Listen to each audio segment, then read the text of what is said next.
together as one on America's cherished holiday. And that's certainly the case on a lovely afternoon under the Rocky Mountains as the Colorado Rockies welcome in the struggling Houston Astros. The Rockies may not be the Blake Street Bombers of 3 years ago. They can still hit a Major League Best .295 average that has pushed them to third place in the Western Division of the National League. They've been killing opponents softly with lots of singles. But for the Astros, it's been a tale of woe. After 3 consecutive Central Division titles and a new ballpark, they've hit the rocks, dropping to the basement of the Central with the league's second worst record.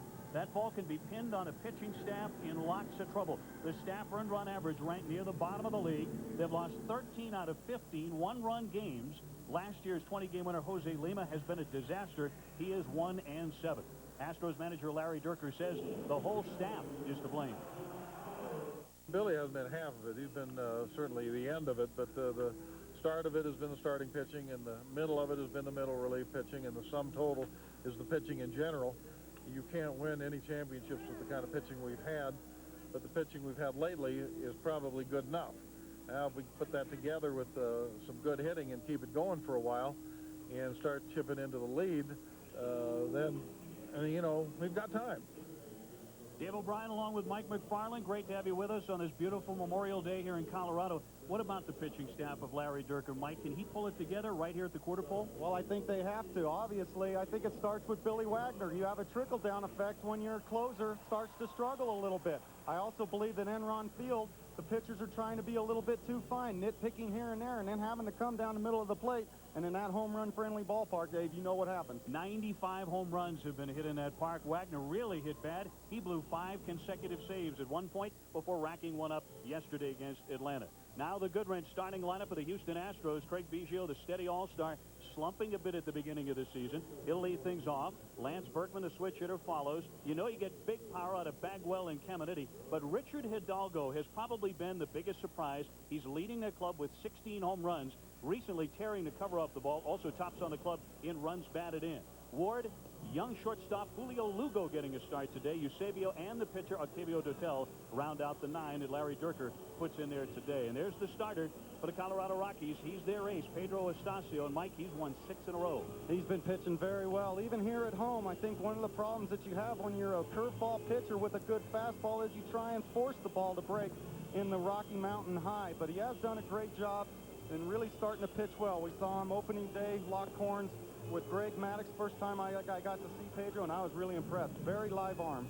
Now, defensively, for the Colorado Rockies, you know at the biggest outfield in baseball, you got to have a speed merchant out there in center field, and they do in Thomas Goodwin. He can go and get it. He really does. I tell you, perfect fit here. Wide open spaces. Tommy Goodwin can run anything down. Brent Maine behind the plate having an outstanding year, throwing out 50% of the runners this year, really starting to emerge as a frontline catcher day in and day out. So Estacio comes in with a 6-2 record, a 4.87 earned run average.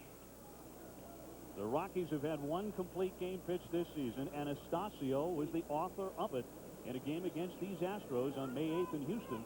He tossed the 3-hitter. Biggio starts off our Memorial Day with a foul off to the right for strike 1. He's hitting .256. He's not waiting around for anything. Good sign for Pedro right off the bat. Craig Biggio, good fastball hitter behind the first pitch. His batting average is low for him, certainly. Ian Bagwell, 2 great players, not having great seasons yet. Both are in late May, missing from the National League's top 10 in most categories. That's very rare for them. They're the cover boys of the Houston Astros media guide because they've been the signature players of this franchise for a decade. The Astros appearing in 3 consecutive postseasons. But the 2 of them adjusting to life at the bottom of the division so far. That one missed. He checked his swing. And the count 2-2 on Biggio. He just finished up a homestand in which he really struggled, Mike, 3 out of 23. He did, and I was talking to him before the game. He's not seeing the ball especially well right now. Lines that one toward the corner, and that's going to be a fair ball. Up against the fence, Biggio digging for a double. And now he's thinking about 3, and he's going to get it. Hunter bounced his throw to the cutoff man, so it'll be a 3-base hit for Craig Biggio. Good piece of hitting by Craig. An elevated breaking ball up in the zone. Didn't try and pull it. Just put the barrel of the ball on the bat. The barrel of the bat on the ball. kind of don't understand the fastball, but throwing it by Craig Biggio right there, and you elevate a breaking ball upstairs. Biggio, a lifetime .451 hitter at Coors, so you had the feeling if he was going to get back on track, it would be today in Colorado. A lot of open space out there. Oh, yes. You can run for days. Lance Berkman, the switch hitting right fielder, flies that one deep to left field, and that's going to bring in the run. Biggio back to tag up at third base, and here he comes with the first run of the day. Maybe the first of many on this holiday. 1-0. The Astros have the lead on a sacrifice by Berkman. Good productive out by Lance Berkman, a kid they think very highly of. Recently drafted. Average hitter from the left side, hitting for average on the left side, power from the right side. Good start. 1-0 Houston. Jeff Bagwell to hit. Larry Dierker's club playing better these days anyway. They've won 4 of their last 6. They just beat the Braves in a series, taking 2 out of 3 at Enron.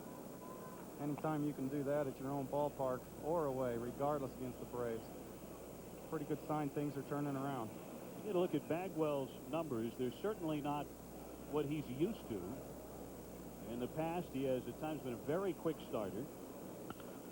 He hammers that one, but gobbled up by Cirillo. Very smooth fielding third baseman. And there are 2 down. I'm Pedro Estacio and Brent Maine. Brent Maine does a great job of working Pedro's fastball, but here's a jam shot right here. It's a little saw blade action fastball inside to Jeff Bagwell. What a nice pick by Jeff Cirillo. Been a huge pickup. One of the few pickups that have worked out in the major leagues this year, Jeff Cirillo. Both offensively and defensively. Very soft hands over there at third. Coming over from Milwaukee. Caminiti has hit in 5 straight, and he, along with Hidalgo, have jump-started the Astros offense. Again, an excellent start. Leads the Astros in on-base percentage, hitting .325. And his power numbers are up. Knocks that one to Helton, who will feed Estacio for out number 3. But the Astros get the first run on the holiday. They lead it 1-0. Going to the bottom of the first, the quarter. Incredible. Octavio Dotel. Oh, what you got to find with him is please throw something off speed over the strike zone for me. Give me something I can count on with some tilt, throwing something soft that I can count on any count to throw a ball for a strike. Everybody knows that he has a great fastball. It's just a matter of whether he can throw a breaking ball for a strike. Defensively, the Houston Astros look like this. They've got a couple of Gold Glovers at the corners in Caminiti and Bagwell. Biggio has also won one as the second baseman. Hidalgo in center field today. He is, and Tony Eusebio giving Mitch Molesky a day off. Molesky, the outstanding young catcher of the Astros. He broke up a no-hit bid by Francisco Cordova in his first start of the year in a game against the Pirates. He's on the bench today. Goodwin hitting .308, 4 homers, 24 runs batted in. Colorado, the #1 hitting team in the major leagues with a .295 average.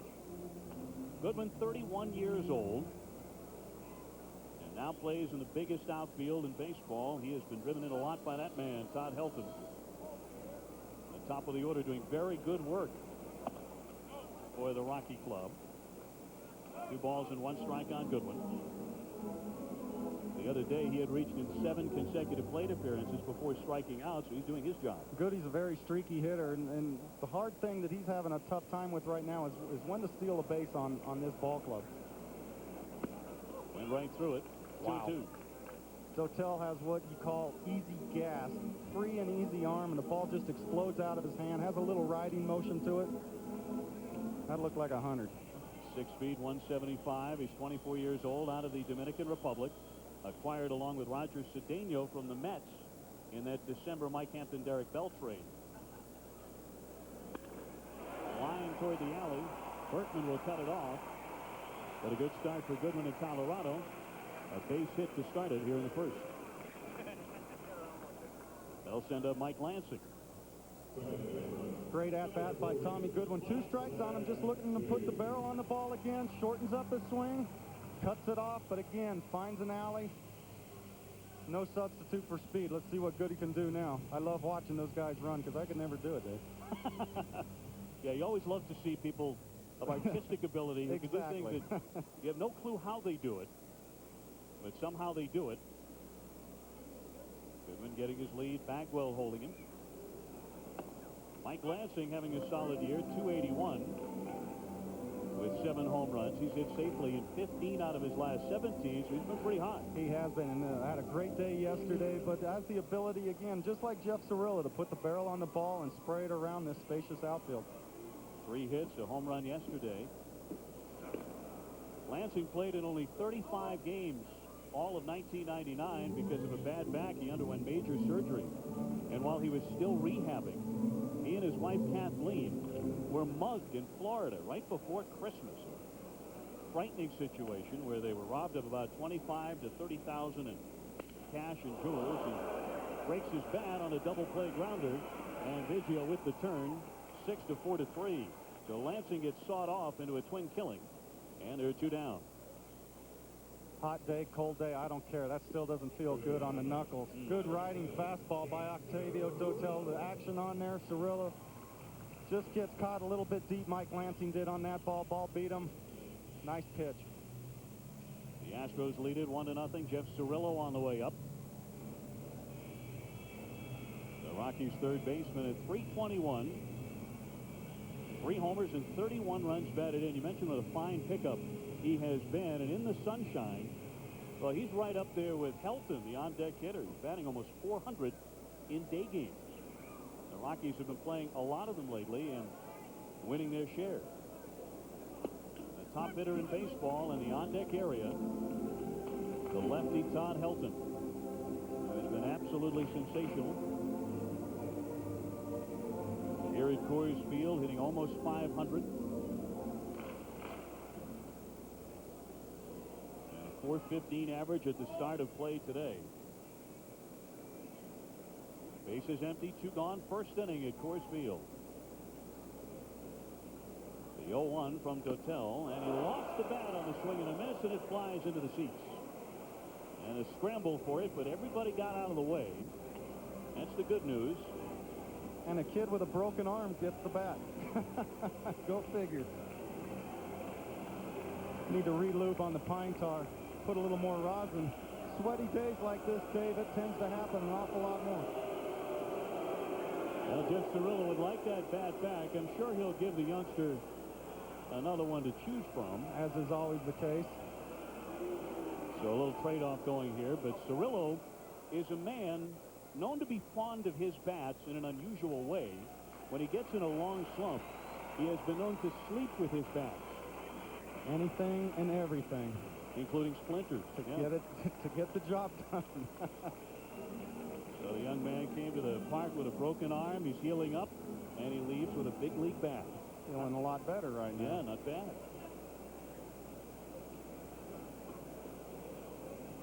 The count 0-2. Dotel thinking strikeout. Is a good curveball, a very sharp breaking hook. Inside at the chest, 1-2. Little forkball that got away from him. That's the first off-speed pitch that Dotel has thrown. You're sitting on the bench.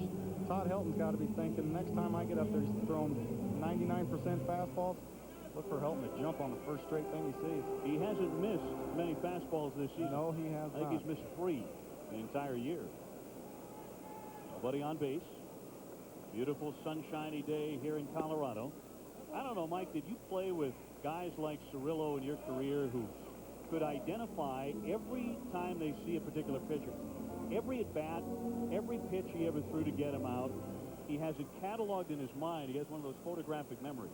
A lot of people keep books on pitchers and how they work them and try and get them out. That just comes through knowledge throughout playing year in and year out. A little low, full count now, 3-2. But the one thing Jeff Cirillo prides himself on is his on-base percentage. And when you have a Todd Helton and Larry Walker, when he's healthy, hitting behind him, Jeff started out in the 4 slot, a little bit uncomfortable, now moved into the more comfortable zone of hitting third. But getting on base for Todd Helton has been a key for these Rockies this year. Cirillo, a key man acquired in the pre-Christmas trade from Milwaukee. He hit .326 for them a year ago, and he takes strike 3. Dotel gets him and winds up facing only 3 men despite giving up the opening hit to Goodwin. So Cirillo fans, we've played an inning. Still 1-0 Houston.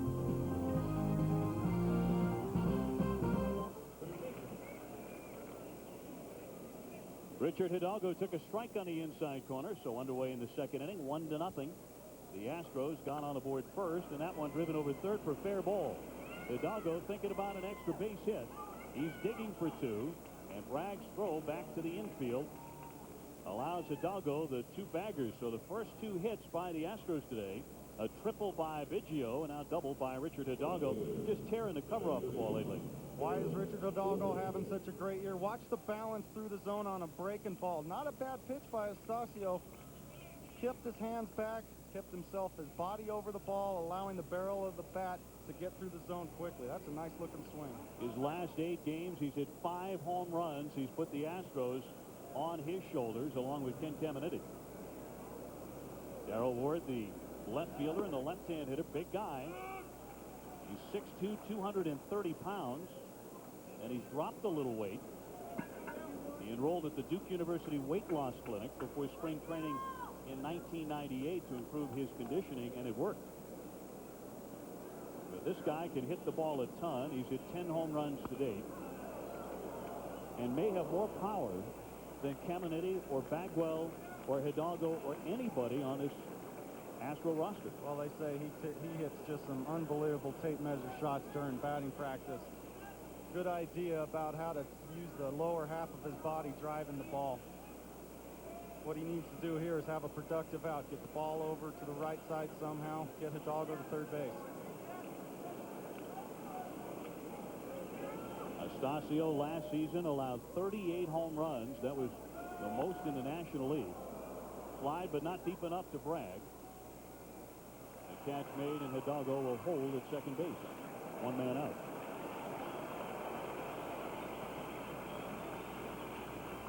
Well, the once steady ship of the defending Central Division champs certainly has hit the rocks very hard. They have the second worst record in the National League, trying to dig themselves out of a hole.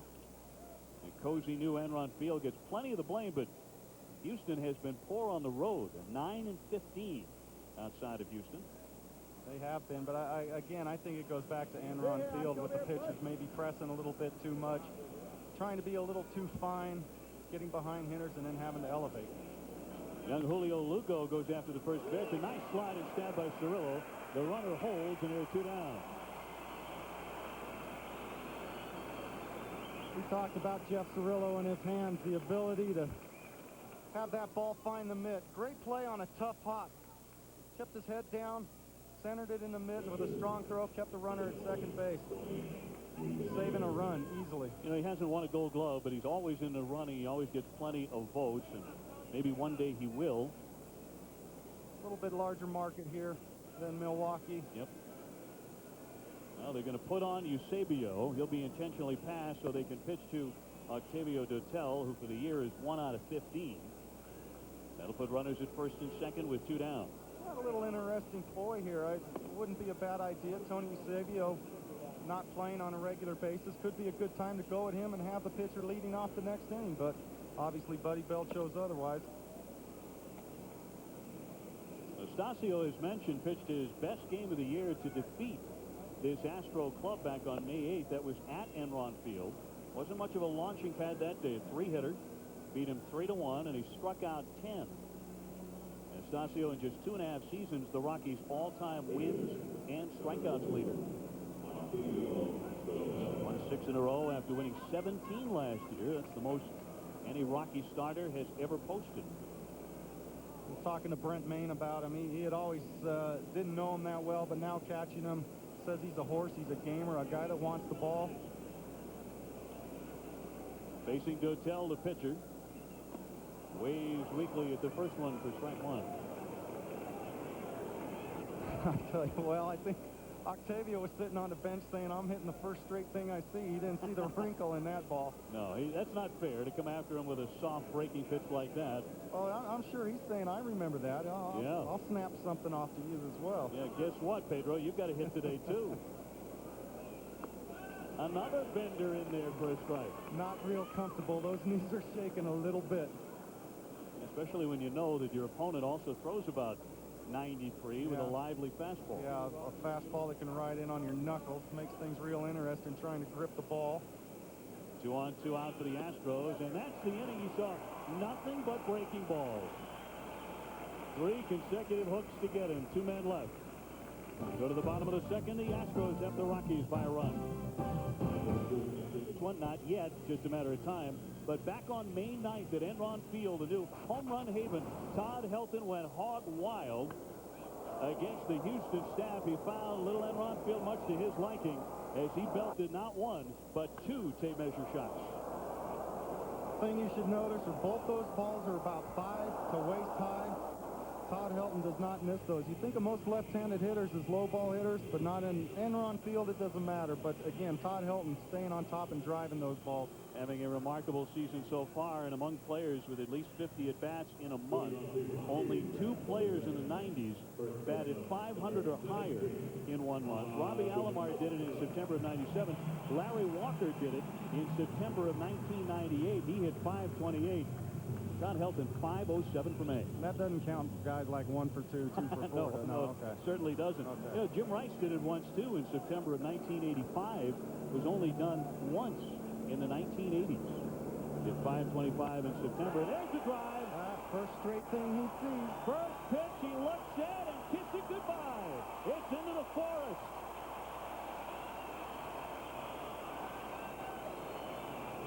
Number 16 for Todd Helton. And guess what? That 415 average is going up, way up. Well, we just got done talking about it last inning. Guys sitting on the bench, seeing Dotel start everybody out. First pitch fastball. Todd Helton, thigh high, does not miss it. Yeah, look at the extension through the zone, Dave. Sitting on the backside, good bug squish, as we call it. Wow. A bug squish. Bug squish. That back foot rotating, allowing the hips to get through the swing. Well, his 4th home run against the Astros in 4 games. He carved him up in Houston. We're tied up. And Darren Bragg hitting 207 with a couple of homers and 8 RBIs hitting here. The Rockies won the National League wild card in just their 3rd season. In 1995, they haven't returned to the playoffs since then.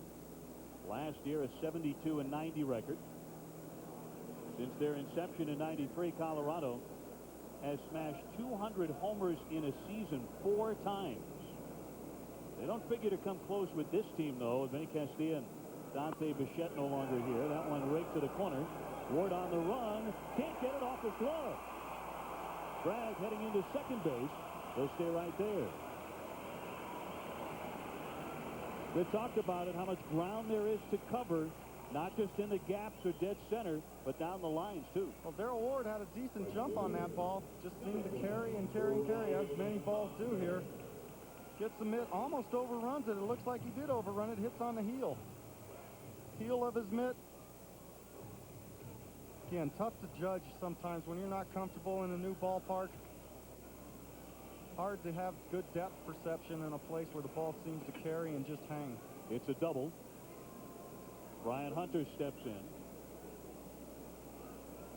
Hunter hitting an even 300, no homers, 5 RBIs.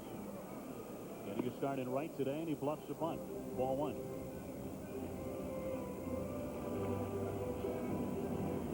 So the Rockies mashing a long home run. Todd Helton with his 16th, and they tie the game in the home half of the second. It's a warm but beautiful Memorial Day here in Denver, Colorado. Did he offer at it? A little bit inside, and apparently he brought it back in time. And a count 2-0. Temperatures today climbing to about 90, 92 degrees. We, of course, want to extend a very special welcome to all of our veterans of foreign wars listening and watching today. Tuning in our holiday special, the first of a big day on ESPN. Bragg leads from second, and again it's too high to punt. 3-0. Dave, check out Ken Caminetti, how he sets himself in this situation, knowing that Brian Hunter is probably going to do a push bunt. Caminetti sets up with his chest facing the right field corner, so he can also see if Bragg is going to try and steal third base. The Kind of strike taken, 3-1. Unusual situation, but again, he has to be able to break for the bunt and backpedal quickly to get to third base on a stolen base attempt. Showing sideways to the plate. Good bunt drop down, a pitcher to field it. Dotel gets the speedy Hunter and down to third base. Moves Darren Bragg, so a fine sacrifice by Hunter. He deadened it on the grass. Good at-bat by Brian Hunter. Talk about doing the little things that these Colorado Rockies have been doing for most part. Getting the runners over, giving yourself up. Those type of situations pay off. Brent Mayne swinging the bat very well. This has not been the funnest place for the Houston Astros to come to visit. Denver has been a little shop of horrors for them. Either at Old Mile High, where they played when they started out, or here at Coors Field, where they've been since '95. The Rockies are 24-9 all time against Houston here in Denver. It really dominated. That one popped into center. Hidalgo, a long run in. He can't get it. Here comes the run. Hidalgo's throw comes through, but not in time. Well, they've said it ever since the doors opened here in '95. It's not the home runs so much as the singles that will kill you. You've got to play so deep. You do have to play deep, as well as the middle infielders back an extra step. That ball just seemed to carry. Fastball in on Brent Mayne, fights it off. But again, Hidalgo playing so deep in center field, he read it correctly, broke in. Good read on the ball, breaking in hard. No chance. So an RBI base hit for Brent Mayne, his 17th RBI. And the switch hitting shortstop, Napi Perez, steps in. He's the best bunter on the club. Great eye-hand coordination. You can tell as he plays shortstop. The razzle-dazzle, playing with some flair. Yeah, a lot of acrobatics with him. Very much so. Turns a great double play. Terrific athlete. The Rockies actually discovered him playing basketball in the Dominican Republic for a junior national team. Huh? That's where they found him. Research department, I tell you, they can dig some things up. Well, they certainly did with Napi Perez, and he's turned into a top-notch defensive shortstop. Among the best in the National League. The pitcher, Estacio, would hit next. One down, a man on. The Rockies have taken a 2-1 lead. Foul back.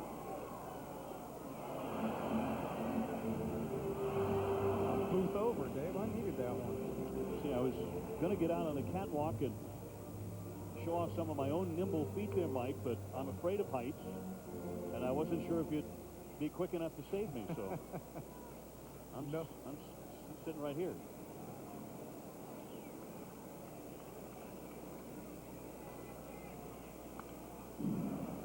Still 1 ball and 2 strikes. Octavio Dotel, as mentioned, hasn't won a game since May 1st, but really he hasn't pitched all that badly. No, he hasn't, but Tony Eusebio coming out in this situation saying, all right, look, fastball's finding a little bit too much of the center of the plate. That pitch, a 1 ball, 2 strike count, right down the middle. Lucky to get away with it with Napi Perez. Again, it goes back to talking to some of the players in the Astros locker room. Have to have some semblance of a breaking ball that Octavio Dotel can throw for a strike in any given situation.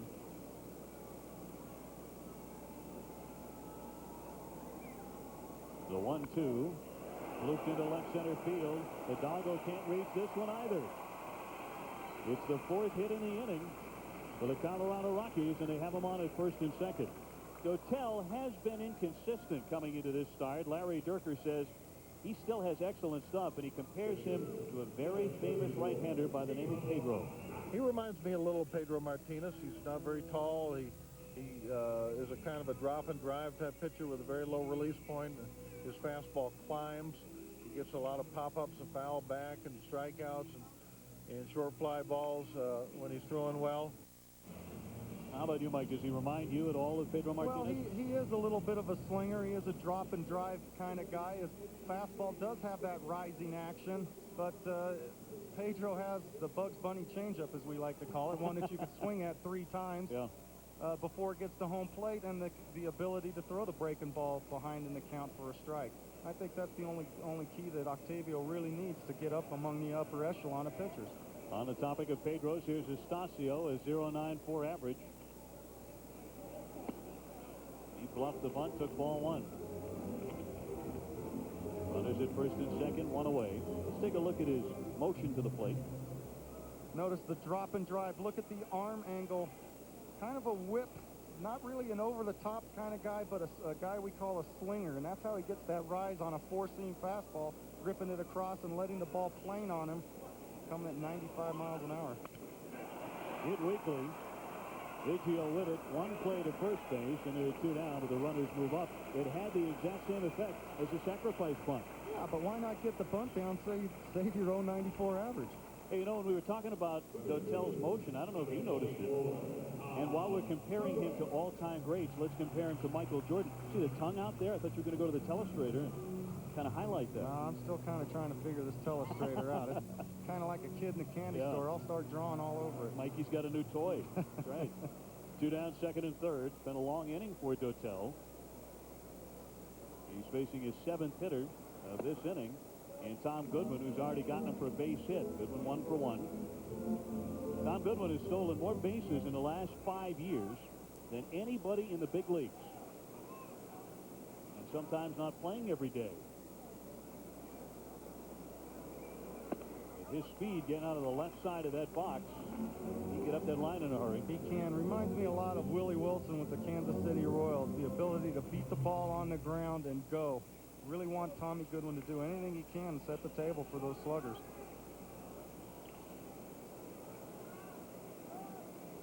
Maine and Perez getting their leads. A base hit brings in a couple more. He popped it up, but it's back out of play. So the Rockies have hit the first home run of the day. Coors Field last year yielded an astounding 303 home runs. That's a major league record. That's amazing, too. It's an average of almost 4 a game. Well, you look at the space out there, and I tell you, we talked about Mile High Stadium. I played there in the minor leagues. The ball carried unbelievably well there. But still, you look at the spacious outfield here, and again, the ability to drive the ball in this altitude, just some unbelievably far balls there. Some depth. 7 games have featured 9 or more home runs in the history of this park. 9 or more. It was done twice last year. Dotel in a bit of a pinch here. Full count on Tom Goodwin. Mike Lansing up next. You know, oddly enough, during Mark McGwire's magical 1998 season when he hit 70, he hit only 1 of his home runs in this park. That's hard. That's hard. A fly ball hitter, it's hard to believe.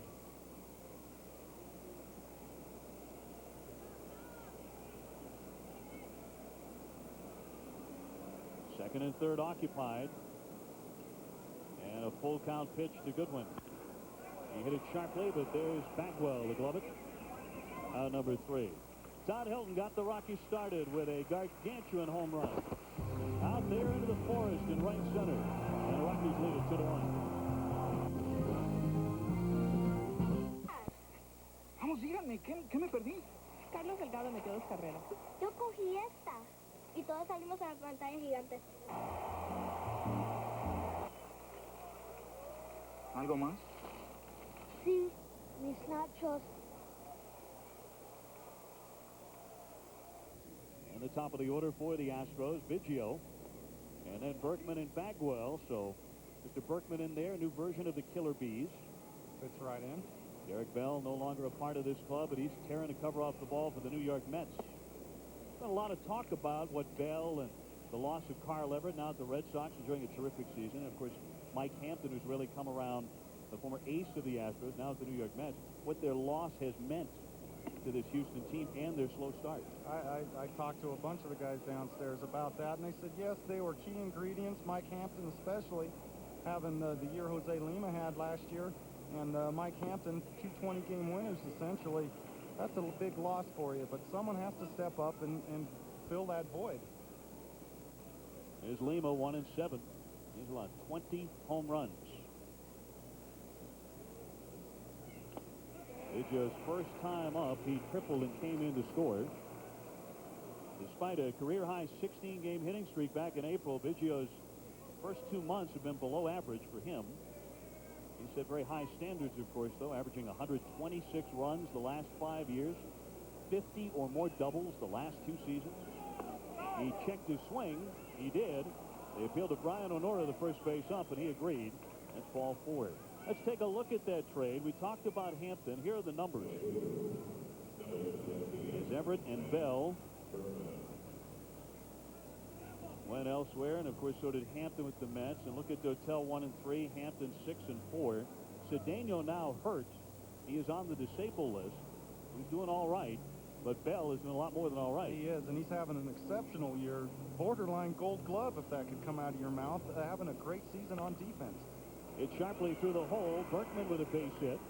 And Biggio will halt at second base. So the Astros building a rally here, down a run in the third. First and second, nobody out. And now the meat of the order coming up.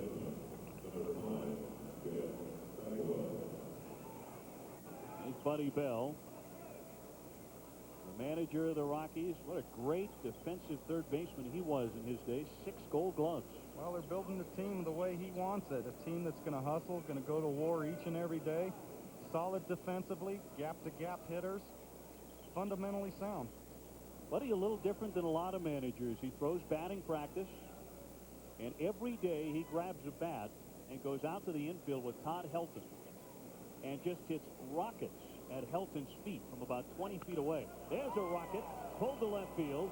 Bragg backing up and makes the grab on the warning track. Biggio had gone about halfway down to third, thinking it might be over his head. That's a tough ball for Craig Biggio to read, especially after you saw the way the ball carried on Darrell Ward. Forcing the issue, going to try and score. Good swing by Jeff Bagwell. Down in his crouch, the ability of Jeff Bagwell to stay down is his key to hitting. If he pops up, he's in trouble, but he stayed down and threw that. Maybe got in on just a hair on Jeff Bagwell. Wow. That's what we call controlled violence, that swing.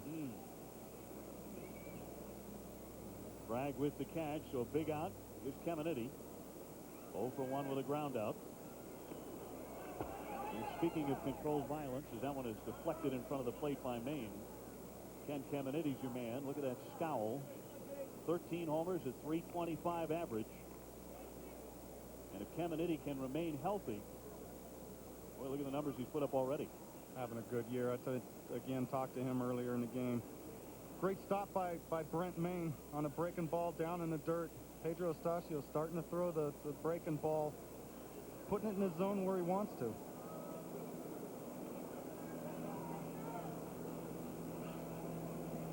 Caminiti's hit in 5 consecutive games. Now, last year he only played in 78 because of a calf injury. And if you've ever had a calf injury, you know what kind of agony he was in. But he got back for the playoffs. He was kind of alone in this, but he tore up the Atlanta Braves. He hit .471 with 3 homers against Atlanta in the 4 games of the postseason, but Atlanta won easily. Well, he's a warrior, Dave. He's the kind of guy that's going to go out there, aches and pains. Not a situation that he's going to take himself out of. An old school ball player, played against Ken at San Jose State University. Was the same type of player back then. Rugged, unbelievable arm. A 3-time All-Star. Former National League MVP in '96. That one hit him on the hand. Just nipped him, and the bases are all filled up here. Let's quickly get to the studio for an update in Larry Beal. Larry? All right, Dave. Angels-Indians 10th inning. Steve Carsey on the mound. Here it comes, and there it goes. This Troy Gloss is all over the breaking ball. 16th homer of the year for Gloss. It's a final. Angels win 3-2 in 10. Two angles here, Richard. Bases all filled up for Richard Hidalgo. Caminiti just hit up on the hand. Oh, got him on the elbow, it looked like. Another old school player, doesn't wear one of those Terminator elbow guards. That's going to leave a knot. So with 1 down, Estacio in some trouble. And in Hidalgo, he's got the wolf at the door. Hidalgo doubled his first time. During that break, Brent Maine trying to calm the situation down. Let's get back to our game. Ground ball gets us out of the inning. Hidalgo flourishing in his everyday role, leading the Astros in homers and RBIs. A pop-up that'll make the seats. Last season, a young Venezuelan, he strapped for playing time in a very crowded outfield. Played on a painful knee as well. But those situations have both cleared up for him in the year 2000, and he's enjoying himself. A very good outfielder with a strong arm. And he's becoming a world-class power hitter, too. He is a budding superstar in the outfield. They love the way he attacks the balls in the alleys and an outstanding arm. Biggio, Berkman, and Caminiti have filled up the bases. That one hit sharply. Fair ball over the bag. Biggio in to score. Berkman is going to score. Here comes Caminiti. They're bringing him home. The throw to the plate, not in time. That's a 3-run double for Richard Hidalgo, who could not be much hotter. RBIs 44, 45, and 46. His second two-bagger today. And the Astros retake the lead 4-2. Not the situation, obviously, Pedro wanted. Ball inside, playing off the line a little bit. Jeff Cirillo just sneaks. Ball stays down on that last hop. No chance of getting it right over the bag.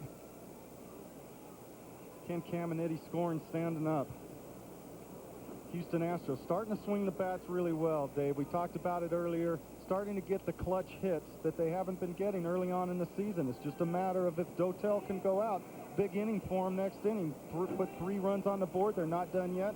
Go out and put a close on the issue. And Moises Alou is nicked up right now with a strained quad, but when they get him back, they'll be that much tougher. This ought to be a very good offensive club. And it has been for several years. It is. Swung on and missed by Darrell Ward. Runner at second base, 1 down, and 3 runs in for Houston. We talked about the mentality that they have in their dugout right now. They're not down on themselves. They know they've been swinging the bats pretty well. They feel the pitchers don't have the Astrodome anymore, that background that you couldn't see. Everybody sees the ball so well in Enron now, it kind of takes your home field advantage away. There has to be significant culture shock, not just for the pitching staff of the Astros, but everybody connected with that organization as regards Enron Field. There've already been 95 home runs hit in that park. I think last year, the entire season in the Astrodome, something like 118. Oh, they're almost there. Right. And Lima, who's given up 20 home runs, has felt the brunt of that more than anybody. Ward breaks a foul, 0-2. As far as home runs and the Houston Astros, in 1999, 21 allowed. In 2085. Well, we'll get back to the pitchers maybe getting behind the hitters a little bit too much, trying to be too fine in the Astrodome. 2-0 count, fastball away. Go ahead and try and beat me to dead center field. Enron Field, short porches in left and right. Swung on and missed, and a diving breaking ball gets him. Darrell Ward strikes out. And there are 2 gone in the Houston Astros third inning. And young Julio Lugo will step in.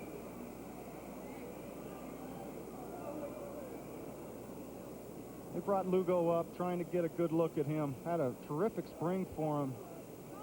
Fine defensive young player. Good swing on him. Tim Bogar, usual shortstop, struggling. Yeah, Lugo made his first major league start just yesterday against Atlanta. Went 0 for 2. He was called up from AAA New Orleans on Saturday. He hit well there, batted .327, and he's had good speed. This wisp of a shortstop is 165 pounds. They'll fix that up here. Yeah. He'll get a little more to eat and start putting on the pounds. Got his first major league hit back in April against the Dodgers. That was an infield hit, so he runs well. 4-2 Houston. He lays off the bender. 2-0. Kind of a lazy day at Coors Field so far, although not on the field already. 9 hits and 6 runs. Good day for baseball. Warm on a grass field. That's the biggest key for me. Oh, yeah. Memorial Day is always a great day for baseball. The two have gone hand in hand for about a century. It was the one true thing, the sense of normalcy that our soldiers had in the foreign wars, in the First World War, the Second World War, Vietnam and Korea. You could always rely on a box score in a ball game and news from home. That Major League Baseball was continuing and something was right with the world someplace. Never forget during the Gulf War, the flyovers before the baseball games. Just incredible.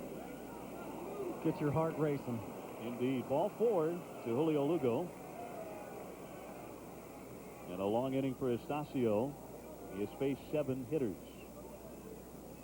Well, throughout the years where America has been not a peaceful nation, baseball and Memorial Day have, of course, gone hand in hand. People always flocking on this day of the year to be part of a crowd, to be along with other Americans. It's baseball. Pure and simple. Eusebio, the hitter, he was walked intentionally his first time up. That won't happen now with 2 out. 4 runs, 4 hits for the Astros. 2 runs, 5 hits for Colorado. And Todd Helton has already gone yard today in his at-bat. There are hitters who are locked in around the big leagues today, and then there's Todd Helton, who is on another planet. Yes, he is. Eusebio, a .217 average with a homer. Good line drive hitter. Takes the ball 2-1. Pedro fighting his control, obviously a little bit now. Getting behind hitters, still trying to throw the breaking ball for a strike. He's getting them to chase it, but you have to establish the fact you can throw it for a strike. We talked about that earlier, Dave. Hitter will discount your breaking ball if you don't show him you can throw it for a strike. In this inning, he's walked 2 and hit a batter. Again, outside off the corner, 3-1. Well, there's a situation that definitely you're going to try and get him to chase something with Dotel on deck. Behind the hitter, throw another breaking ball. Go after Dotel. The hitter's pitch, he missed wide for ball 4. The 3rd walk and the 4th in the game already for Estacio. 3 in this 3rd inning. He will get the pitcher up there, but the bases are going to be loaded, so he's going to have to throw strikes. The Astros have pulled in front 4-2. And Marcel Laxman's on the horn. Got some action in the pen. The pitching coach of the Rockies. One of the most highly respected pitching coaches in baseball. Well, you had better have a good bullpen if you're going to make a living in this park as a pitching staff. Dotel takes a strike. He's the 9th man to face Estacio in the top of the 3rd. Brian Bohannon up in the bullpen.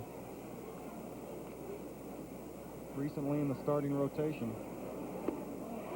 0-2. I guess you could say that throughout Bohannon's career. Any month of any season. Recently in the rotation or recently in the bullpen. And he's left-handed with a breaking ball. I don't think Dotel likes breaking balls. Octavio hasn't really stayed in there too aggressively on the breaking balls. Estacio struck him out for the 2nd time. So the Astros leave him loaded, but they get 3, and they have the lead. 4-2, go to the bottom of the 3rd. Take the lead in Colorado, 4-2 over the Rockies. About to send you to the bottom half of the 3rd inning.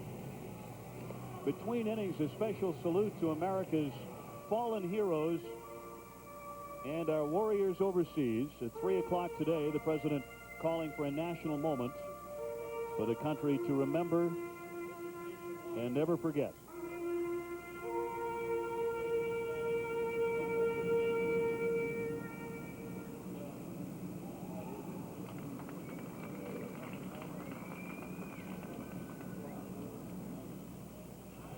A very happy Memorial Day wherever you're viewing from around the country. Dave O'Brien and Mike McFarland here on Memorial Day in a beautiful afternoon in Denver. Octavio Dotel has the lead back, a 2-run advantage, but he's going to face the top of the order here, Goodwin, Lansing, and Cirillo, to begin the bottom of the 3rd.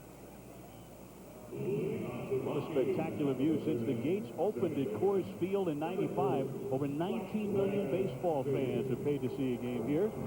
Last season was their all-time low, and 43,000 a game showed up for a club that dropped 90 games. So here, 5,280 feet above sea level. A love affair with the game has continued very passionately for 8 years, and No sign of the fans losing interest here in the Rocky Mountains. Not at all. Come to a beautiful ballpark like this. The players talk all the time about going to an office. This is our office on this field, and how spoiled we get sometimes, forgetting these beautiful cathedrals are built to play a ball game in. Snow-capped Rocky Mountains. We can still do a little skiing, Mike, right after today's game. Grab the skis and we'll take the lift up and get in a couple hours. What do you think? I don't think so. No, I don't think so either. I can't ski. I don't own skis. I hope you brought some. Lansing hit into a 6-4-3 double play his first time up. He flukes that one. Here comes Berkman trying to make the grab and will on a dead run. Nice play to get Lansing. One man out. Time for an update now. Let's go back to the studio and Larry Beal.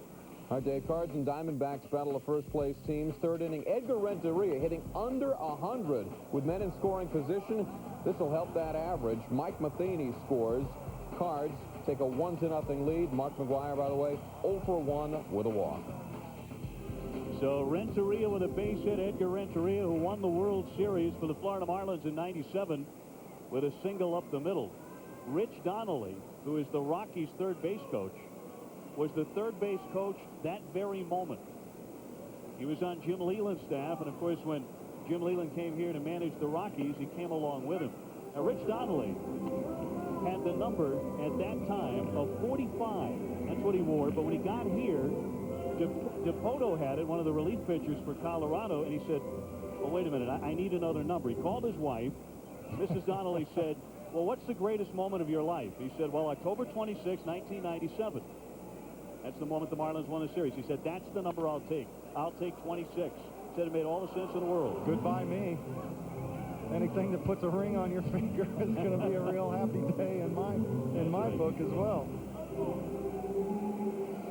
Rich, one of the great guys in the game, one of the funniest men in baseball. He's got a story for everything.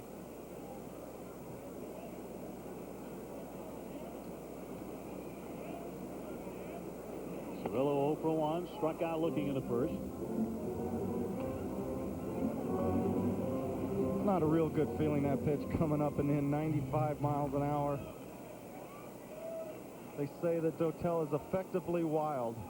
Never keeps a hitter in there in a too good of a comfort zone. Always keeping them on their toes. As a hitter, of course, you can never afford to show fear, and Cirillo certainly doesn't. He fights back with a base hit. So a single with one down, and Todd Helton is on the way up next. 1995, similar setups here on the left-hand side. University of Tennessee. Same stance, maybe a little bit open on the left-hand side. College World Series, same type of load, but look at the aluminum bat for one. Again, looks like a fly ball. That's, I guarantee you, go out. But look at the different zone. Bat coming down through the ball, working his hands a little bit more with the wood bat, concentrating on hands first, then barrel. In college, you go barrel first, worry about everything else later. Helton, a volunteer through and through. He was born and raised in Knoxville. Went to the University of Tennessee, where he was the quarterback before Peyton Manning is a two-sport star. His parents were a little leery of turning a wide-eyed teenager loose with a large bankroll, so they turned down the Padres' $450,000 offer. And instead, he signed to play with Colorado. He pops up here, and Biggio puts him down, and they're two out. Gone under that one a tad. Cirillo holding at first base. Side view from Todd Helton. Back shoulder dropping just a bit. A fastball up. It's awfully hard to catch up to a 95-mile-an-hour fastball chest high. Not a bad approach, not a bad swing on it, but again, the ball is just up out of the strike zone a little bit for Todd Helton. I have seen him climb on top of that ball, though, Dave. Yeah, I think we did back in the second inning when he hit his 16th. Darren Bragg doubled and scored in the second. That's when the Astros got both of, I should say the Rockies got both of their runs. The Astros came back to score 3 times in the third and take the lead. We talked about this being a big inning for Octavio Dotel. The runner goes on the line drive base hit, so they play run and hit, and it works perfectly. Cirillo into third, and there are men on the corners with 2 down for Colorado. Fans, we've got more Memorial Day baseball still to come. Following us, the Tigers and Juan Gonzalez will host Texas. It's the first meeting between the clubs since the huge trade that sent Gonzalez to Detroit. Over on ESPN2, we'll get the Mets visiting the Dodgers. For more baseball coverage, log on to ESPN.com. That's part of the Go Network, Go.com. A major day on Memorial Day for Major League Baseball. We've got 8 different broadcasts throughout the day on the networks. And starting it here in Denver. Ryan Hunter with a sacrifice bunt his first time. He won't be bunting now with 2 down. It is 4-2 Houston.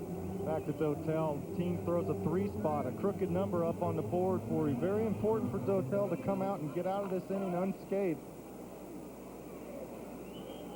Keep everything going. Get yourself on a roll right through the heart of the order.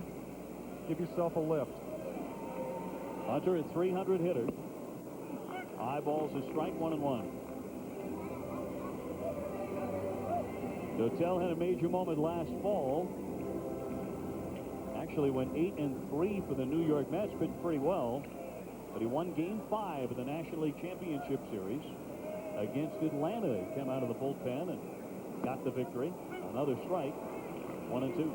2 very, very good breaking balls by Octavio Dotel. Great sign that maybe he's starting to find a little bit of a rhythm, a little bit of a tempo.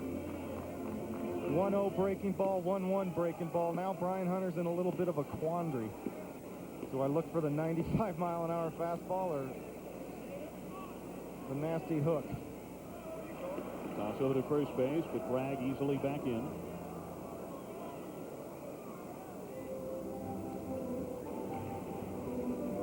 Picked up his demeanor a little bit. He's on the mound a little bit quicker. Getting up there, going after the hitters a little bit more aggressively. First and third, 2 down. Way outside. 2-2.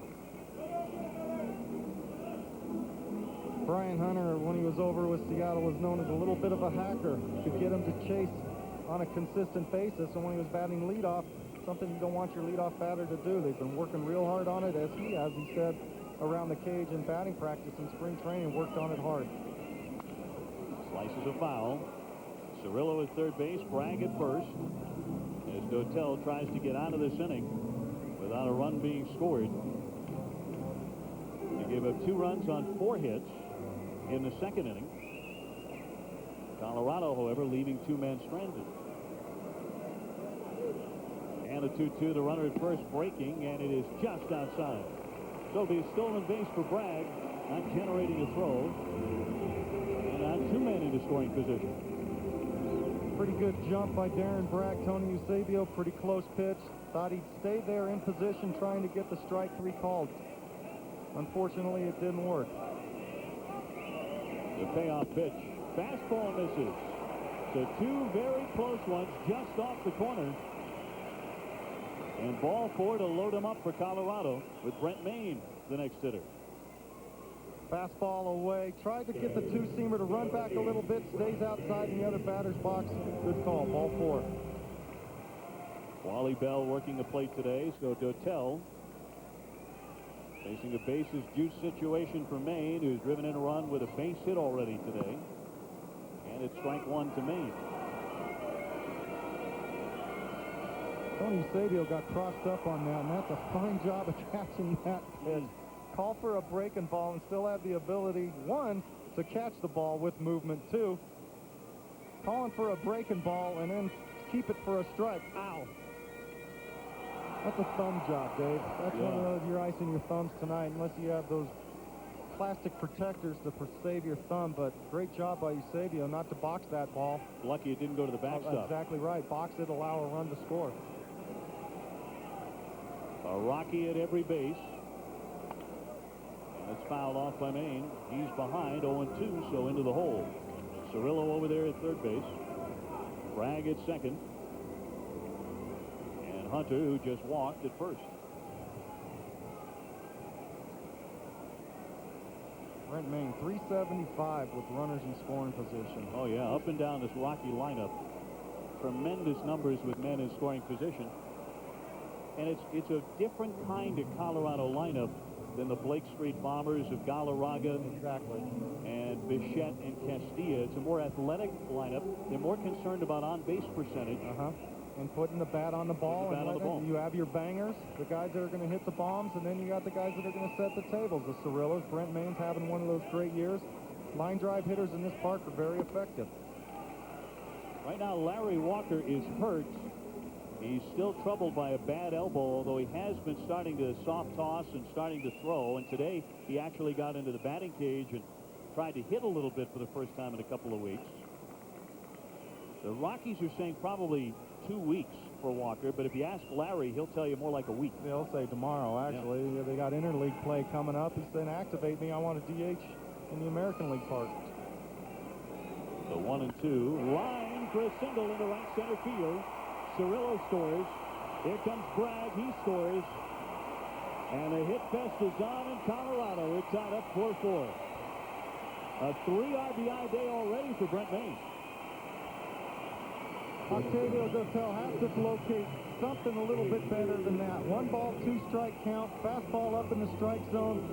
Brent Maine again talking about the ability of centering the ball on the bat. Great piece of hitting. 2 strikes, fastball up out over the plate. You just can't have that. Spike a breaking ball in the dirt, or if you're trying to ladder them, just missed location. Pure and simple. You know, Larry Dierker, as we heard him in a fight not long ago, he was talking about the rising fastball, how Dotel can elevate, somewhat similar to Pedro Martinez, but not in that count you don't want to do it. No, in that count, it's location over velocity. You'd rather have the ball located where you want it to make it a purpose pitch. If for anything else, to set it up for the next pitch. You're not trying to throw the pitch for velocity to blow it by the guy. So a 2-run bases-loaded single by Brent Maine. The inning's still alive for the Rockies. Men at first and third for Napi Perez. Napi with a base hit his first time. The Rockies already have 8 hits. In this park? Shocking, isn't it? Unbelievable. Hit right at Biggio. And the inning is over. But a good frame for the Rockies. They fight back to tie. We go to the 4th, all even. 4-4. 4 apiece as we bring you to the top half of the 4th from Coors Field in Denver, Colorado. Dave O'Brien and Mike McFarland with you. No surprise, we've already had 12 hits in the game and 8 runs. Somewhat of a surprise. Only 1 home run has been hit. Todd Helton mashed that, and for Helton, his 16th back in the 2nd inning. It's only the 3rd, top of 4th. Top of the 4th, so yes, very early. Well, this guy can take one out. For a second baseman, very good power throughout his career, although just 1 so far in 2000. He certainly has been slumping, and this one will not find the seats. In comes Hunter. And Biggio 1 out of 2 today. Well, Larry Dierker says that the guys who really have to get it going are the veterans and Wagner, the closer. You wanted to point to a couple of individuals. To get Wagner going the way he went last year is probably the most important thing. And the second most important thing is to get Biggio hitting the ball with some authority and getting some doubles and home runs and doing the things that he's done throughout his career. And for Biggio, that means getting on and getting in and scoring about 125, 130 runs a year. Wagner finally picking up a save after blowing 5 in a row into deep short. Perez and won't get Berkman. It'll be an infield hit. A 1-out single for Lance Berkman. He's 2 for 2 today. Good speed, good size, good speed. Tough play for Nepi Perez in the hole. Still has a chance. It sets his feet. Nice pick, off balance throw. High stepping through the bag. So Berkman beats it out. And Bagwell will step in. Jeff has flied out. And he's also grounded to third, 0 for 2.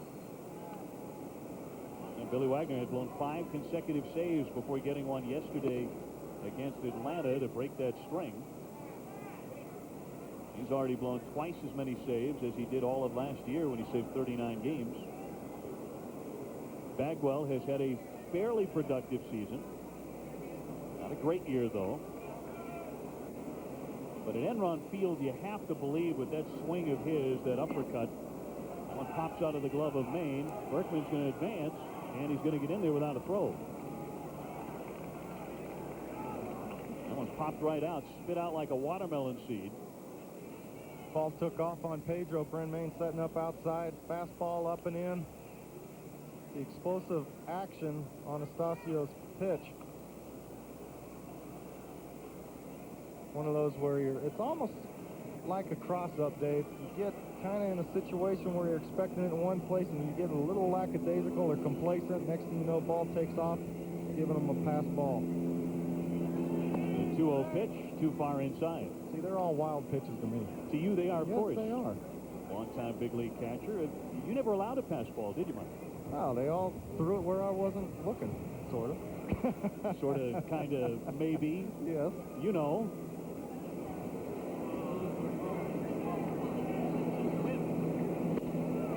In for a call, strike 3-1. Bagwell has received more MVP votes than anybody in baseball going back the last 5 or 6 years, and you know it's just a matter of time for him. He will. He'll get hot. And Dave, I tell you what a treat to watch him on a daily basis, I got to believe. Just the ability and the strength. Oh, my goodness. Just off the chalk line. Might have even kicked up a little white dust as it sailed by the third base on Mark Hirschbeck. I think it was coming off of Mark's shoes. That got down there in a hurry. Jeff, a Boston man, a proud member of Peter Gammon's Red Sox Nation. Just missing an extra base hit. He was born in Boston, grew up around the city. Deep to dead center. Good one, backing up, turning around. It keeps on sailing. It is gone. Jeff Bagwell with his 13th home run, and the Houston Astros have retaken the lead 6-4. A 2-run bomb to dead center field. That's a classic Bagwell stroke right there. Exactly right. Jeff Bagwell, spread out stance so he can wait and see the ball as long as possible. 3-2 hanging breaking ball from Pedro Astasio. Oh, that's in his wheelhouse. Wow. Crushed it. That's strength, pure and simple. Ken Caminiti with a fly to left field. And Coors Field will hold this one. Here, 2 down. Astasio knew that he, again, got to locate a little bit better than that. He just kind of threw that one in there for a strike. You have to throw it with conviction to these power hitters, especially in this ballpark. We talked about trying to make it break a little bit too much or forcing it, or in that situation, just hanging it.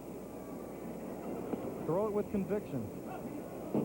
Hidalgo, the batter, he's doubled in a couple of runs. Bagwell, by the way, is going to be a free agent after next season. There has been a couple of stories published in the newspapers in Houston that maybe they would look to deal him before that happened if they determined they wouldn't be able to afford him. Well, that's going to be the key. The money's going to be the issue. I know Jeff Bagwell wants to stay there. He loves it there. That ballpark cannot hold him. Foul tip. Situation can't hold on there. He can just put up some ridiculous numbers in that field. Oh, how the Red Sox would like to get their hands on Jeff Bagwell. Oh, there's going to be a few. There are going to be a few boys out there doing some bidding for Jeff Bagwell. I don't think anybody's untouchable on the Astro team right now. Up the middle for a base hit, and Hidalgo's 3 for 3. He came in their hottest hitter. He stays on fire. Let's take a look at Astasio's line to this point in today's proceedings. He's allowed 6 runs, and all of them earned on 7 hits. So walk force, his command has not been real sharp. That's the biggest key for Hidalgo or the walk, or Astasio is going to be the walks. On a warm day like this, trying to minimize the amount of pitches, keeping your fielders out on the field for one thing. Into the dirt for a ball on Darrell Ward 1-0.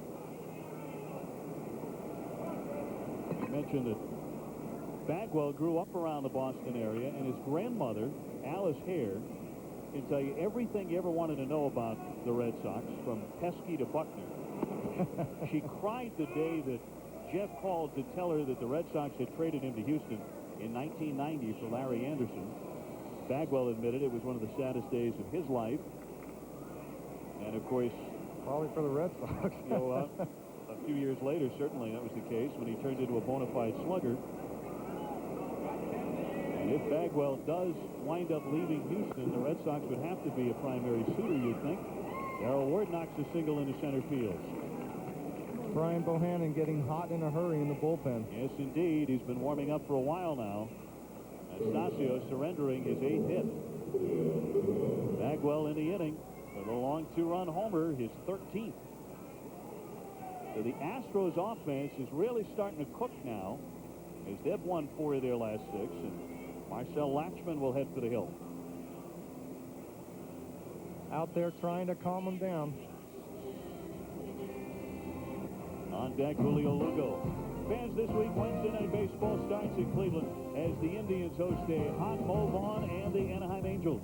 Regional coverage has the A's at the Yankees at 10 p.m. on ESPN2. Mike Hampton and the Mets will visit Kevin Brown and the Dodgers. After starting poorly, Hampton has really righted his ship. He's won 4 of his last 6 starts. For more baseball coverage, log on to ESPN.com, part of the Go Network, go.com. Astasio does have 2 outs, but also 2 on. As Lugo steps up, he has grounded out and drawn a walk. A 6-4 Houston lead here in the 4th inning. Already 16 hits by the 2 clubs combined. A strike call, 1-1. Starting to see the Rocky defenders on their heels a little bit. Been out there quite a while. Pedro Astasio laboring. Just doesn't seem that anyone can go out and throw 2 good innings in a row yet. Astasio faced 9 hitters in the 3rd, and this is his 7th hitter in the 4th. Not good. And it's also a hot day. Exactly. That's going to take its toll. At some point, your middle infielders are going to get on their heels, and the next thing you know, a base hit, just a step outside of their range. Those are the type of things you try and do as a catcher. Keep the fluid momentum of the game going. Good breaking ball. 2-2. You saw that shot of Buddy Bell. The manager really has to learn how to be patient here at Coors Field, and he's got a lot of patience. Watching the home runs fly out of here in the 13-11 games. Right. The 16-9 games. And the fans have also gotten pretty comfortable with the whole concept. All depends what you're looking for. Runs, pitching duels. How about Clemens and Martinez last night? Oh, what a classic. Pedro got the win, but 13, 14 strikeouts for Roger. I think 13 strikeouts. That's on the outside corner for called strike 3. So he whips Lugo to end the inning, and 2 men left. But Bagwell goes yard, and it's now 6-4 Houston. Adelantamos la programación de ESPN. ESPN's Major League Baseball is brought to you by Wild Vines. Wine never tasted so good. And by Pfizer, where life is our life's work. In Denver, Colorado, on a sun-drenched afternoon just outside the Rocky Mountains. It is 6-4, Houston leading in the first of what is a quick 3-game series between these 2 clubs at Coors Field. Thus far, the home run ball has come into play. No shock there. It's been a hot day.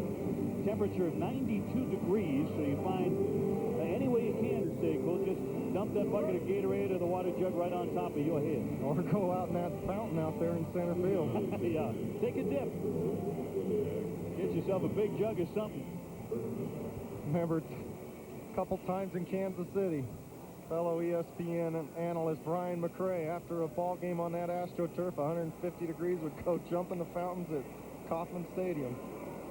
And into the broadcast booth, from the fountains to the broadcast booth. Berkman with a sharp two-hopper to Mike Lansing, who gets him for out number 1. You know, that glove that Lansing just used on the play at second base is over 10 years old. And after each season, he puts it in the bag. He takes it home with him. In spring training, he oils it up to soften it.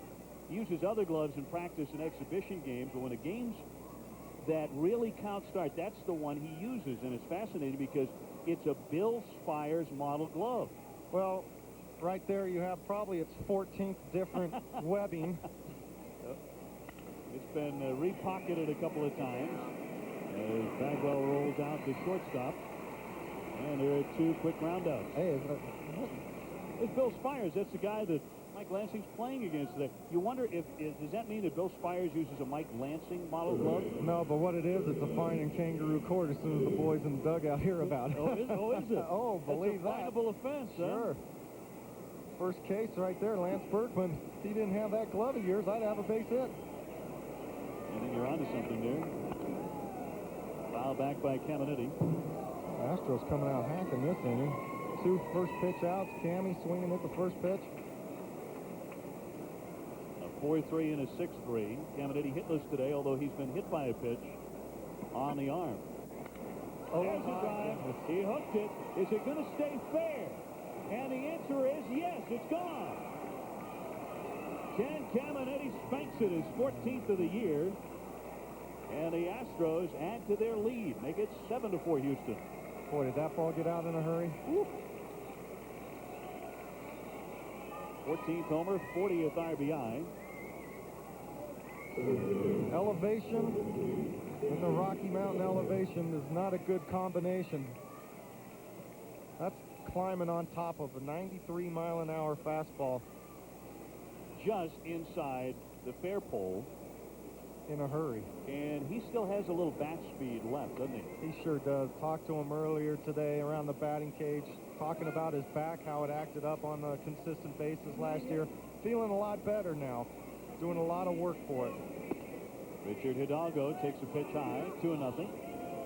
Hidalgo with a perfect day brewing. He has doubled twice and singled. One of the doubles came with the bases loaded back in the 3rd inning. 7-4, the Astros in front.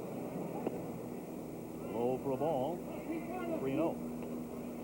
I think Pedro's still mad that he ran his ball down in the right center field gap. Yeah. Overthrown a little bit here. Hidalgo takes the automatic strike. 2 home runs by the Astros today. The other by Bagwell.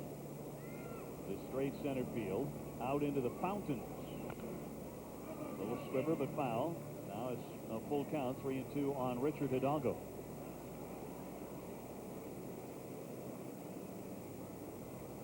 Brian Bohannon out in the pen, getting loose again. That's another issue that's taxing here in Colorado. The number of times your bullpen pitchers get up, sit down, get up, sit down. A lot of people think, well, he hasn't pitched in 3 days. Why does he need a day off? Well, he's been up since the 2nd inning on. Throwing this is the 2nd time around. That takes its toll on your arm as well. He's already pitched 3 innings out there. That's ball 4. Hidalgo reaching base for the 4th time. So man on with 2 down in front of Darrell Ward, the big left fielder. Here comes Buddy. And Buddy Bell is headed out to the mound. You really can't wait any longer if he plans on using Bohannon today anyway. That's a great point. There comes a time of diminishing returns. So Brian Bohannon, the veteran lefty, is going to replace Pedro Estacio, who allows 7 runs on 9 hits. His ERA will take a bit of a beating. He came in with a 6-2 record, an ERA of 4.87. So that ERA, which, let's face it, it's always going to be huge up here at Coors Field anyway, is on the rise. Bohannon is ready. So far, no signal. He's standing there, waiting for the gate to open. I don't know whether Buddy Bell would like to have a few words with Wally Bell. All right, so the bells are tolling. The call to the bullpen. Bohannon coming on, and we'll be right back at Coors. Fue silenciado por el picheo de los Mets todo el fin de semana. Un gran trabajo por parte de los lanzadores neoyorquinos. Glenton Ross consiguió su segundo triunfo de la campaña. Así terminaron 6-2 la victoria para los Mets.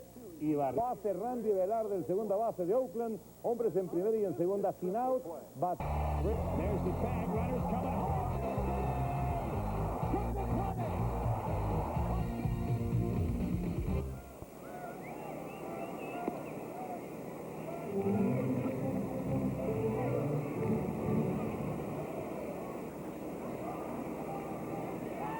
Bottom of the sixth inning underway. Tom Goodwin leading off against Octavio Dotel. 7-4 Houston.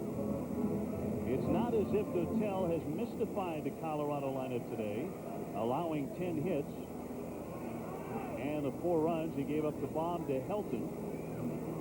He's trying to settle down over these last couple of innings. He's only 4 men in the fifth, helped by his own pickoff move as he nailed Hunter. Ryan Hunter picked off.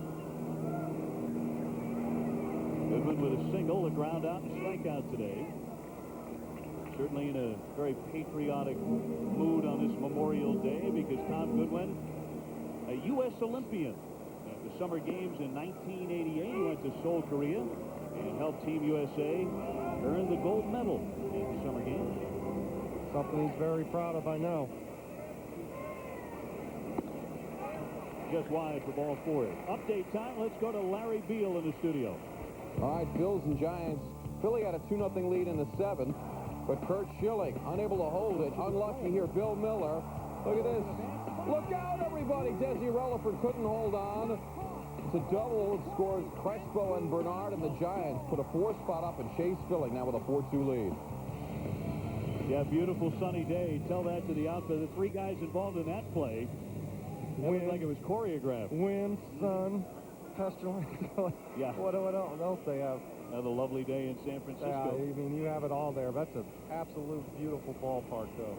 Left-hander Yorkie Perez beginning to loosen up. He's very proud of it. They should be. The runner goes inside, a strike, and the throw won't get him. Tom Goodwin with his 18th stolen base gets himself into scoring position. Among the best in the business is 18th theft. High leg kick by Dotel. Pretty decent pitch for Eusebio to throw on, but again, Tom Goodwin's one of those base stealers that you get very seldom. Everything has to click perfectly for you, starting with a bad jump. The pitch called a strike to Lansing, who's gone 0 for 2 and drawn a base on balls today. Mike says the back feels fine. He had major surgery last year, missed most of the season. Not good. He says he's feeling pretty good right now. The back is loose, and he could just play. He can play the way he likes to play, which is full tilt. Up and in. A little hallmark reading there from Octavio Dotel. Well, that'll loosen up a few vertebrae. Doing the back dive, fastball up and in. Watch the tailing action. That grazed some arm hairs. Yeah, get right out of there. That shows his back is limber.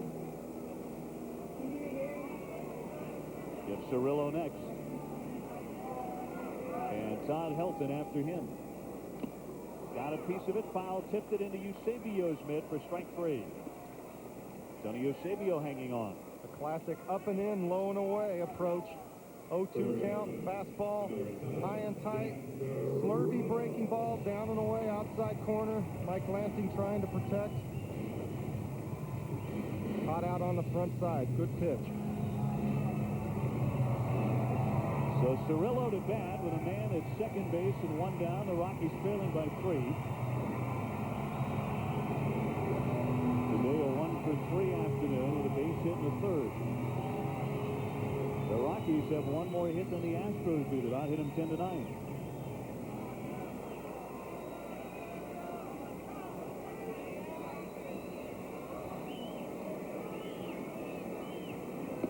He lets the first breaking ball go for ball 1.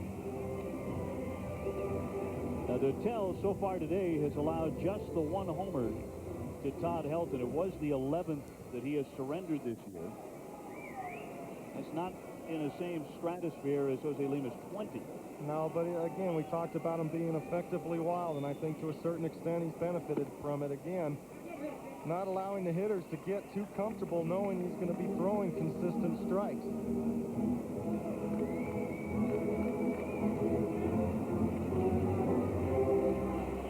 Here's Lima, a 1-7 record. He's just come apart inside Enron Field. I still think he's going to end up the year just fine. It's just a matter of him getting back down in the strike zone. He always gave up a lot of home runs. He has, but again, he's the type of guy, you know, you got Ken Caminetti, Jeff Bagwell, Craig Biggio, some kind of stoic guys. He's the kind of guy that tries to keep things loose. And again, it's hard to keep your team loose when you're losing 15 one-run games. Things are getting depressed around the locker room. It's been kind of hard for him to be in that Lima time approach. 21 wins last year, 16 the year before that, and that's ball 4 to Cirillo. So 2 walks in the inning sandwiched around a strikeout. And Todd Helton will climb in next. Bullpen activity for Houston.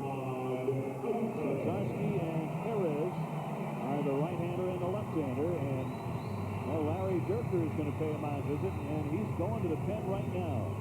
He's going to bring on the lefty to face Helton, and we'll be back right after this. And Jose Lima has really been sort of a mentor figure to him, kind of helping him through the rough spots. Dotel coming out after 5 1/3, giving up 4 runs, 10 hits. He's walked 2 men in this inning. Everybody needs a helping hand once in a while, and a couple of gentlemen from the Dominican Republic, best friends on this club. You know, and Jose Lima doesn't have to do that. There's an example of him taking a step forward and working with a kid that's going to be important to the organization down the line. They gave up a lot for him, that's for sure. Here's the veteran Yorkie Perez now with runners at first and second. He's brought in to get Helton with 1 down and goes after him with a knee-high strike. Yorkie Perez, fastball, curveball, changeup. Trying to get Todd Helton. Pretty good pitch to look at. Again, Helton very comfortable. When you're in the zone, you don't mind taking that fastball down the middle. He's cranked a home run, and this one lifted foul deep into the right field corner. And it's 0-2 on Helton. One thing I remember when I was catching and Todd Helton was hitting, it was awfully hard for left-handers to get inside on him. He always had enough bat speed and enough hand speed to get the knob inside the ball. The 0-2 lunged at long fly center field, but Hidalgo will chase this one down and make the running catch. Tagging up Tom Goodwin. He's into third base. And the Astros really had to hustle in that throw from a deep part of the park because Goodwin is a burner. I have seen Tom Goodwin score on a fly ball deep to center field at Royal Stadium. Tom Goodwin never quits. Came around the base aggressively and looked to score. That's the thing you like about Tom Goodwin. Send me. No, hold up. But again, Tom Goodwin runs those bases super aggressive. So Helton flies out. Even his outs are real noisy. A very deep fly to the warning track. One-handed, I might add. Yeah. You know, Todd Helton, this past off-season, instead of just going into the weight room and pumping iron and getting bigger and bigger, he took on this Olympic weight training program, which is designed to get you strong, yeah, but also give you better flexibility, because he felt like he was tying himself up. And it has to a certain extent, and it really paid off for him. And Todd Helton, one of those guys that keeps a book on the pitchers, very studious young hitter, wanting to know how they're going to approach him. Here you're going to have Jeffrey Hammond's pinch hitting for Darren Bragg. So Larry Durker out there to see if Yorkie's going to pitch to him, and that's a quick decision. He'll bring on the right-hander instead. So Perez gets Helton. Still 7-4 Houston with 2 down in the 6th. Left behind a first and second, 1-out situation. Perez getting a big out on Todd Helton. Joe Slazarski is the right-hander being brought on to face Darren Bragg. It was going to be Darren Bragg. Instead, Buddy Bell counters with Jeffrey Hammond. Slazarski having an exceptional year out of the bullpen. Big, tall kid, good fastball, forkball, slider. Real aggressive with his fastball. Jeffrey Hammond, little banged up, but having a solid year, starting to lose that perennial perennial tag on him about being just a prospect and never reaching his ability, but he's finally coming through this year. Having a solid season. Hitting with runners at first and third and 2 down. Hammonds at 326, trying to get the Rockies closer. A long fly would tie it at 7. He checked up high, 2-0. So Larry Durker managing his way through this 6th inning. Started with Dotel, who got 1 out but walked a pair. Brought in Perez, the lefty specialist. He got his man, Todd Helton. Now Slazarski has to get Hammonds. And he's on the way, 2-1. Good slider. Again, Slazarski throws that slider in any count, 2-0 situation, trying to avoid Jeffrey Hammonds, looking for the pump. Slider on the outside corner, great pitch. Goodwin at third base. And Cirillo at first. He's chased in.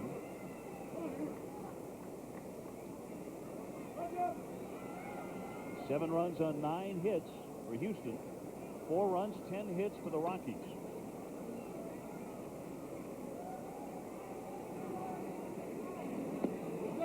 He looked it all the way back into Eusebio Smith, 3-1.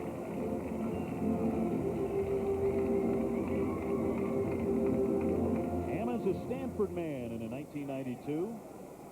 He was the MVP of the U.S. Olympic team that went to Barcelona. So we have a couple of Olympians in these lineups today. Good pitch to hit on 3-1, and he popped it up foul. So the count is full.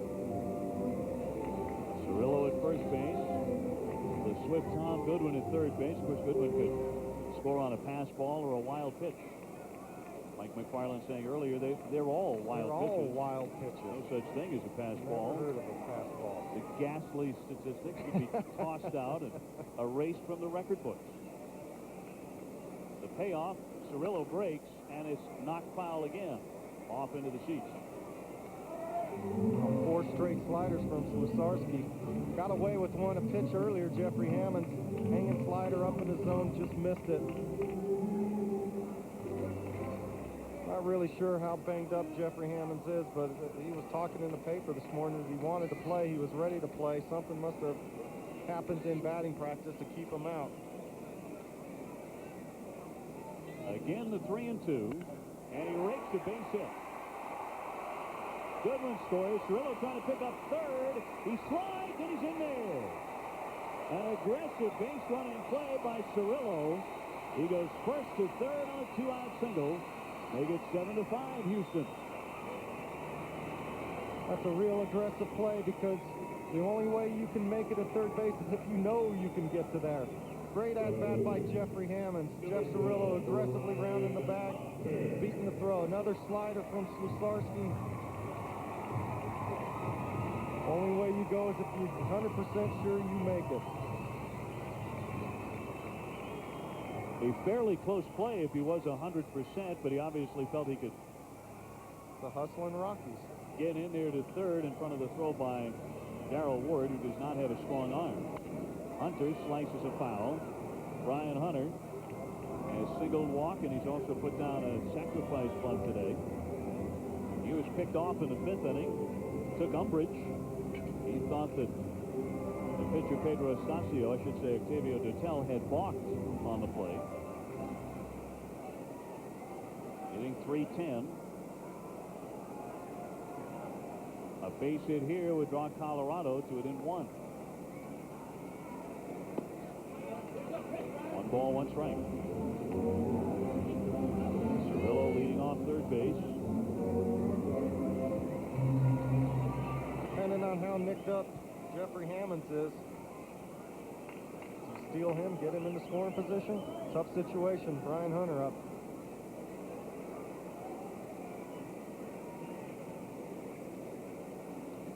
He's not running, and it's over for strike 2. 1 ball, 2 strikes.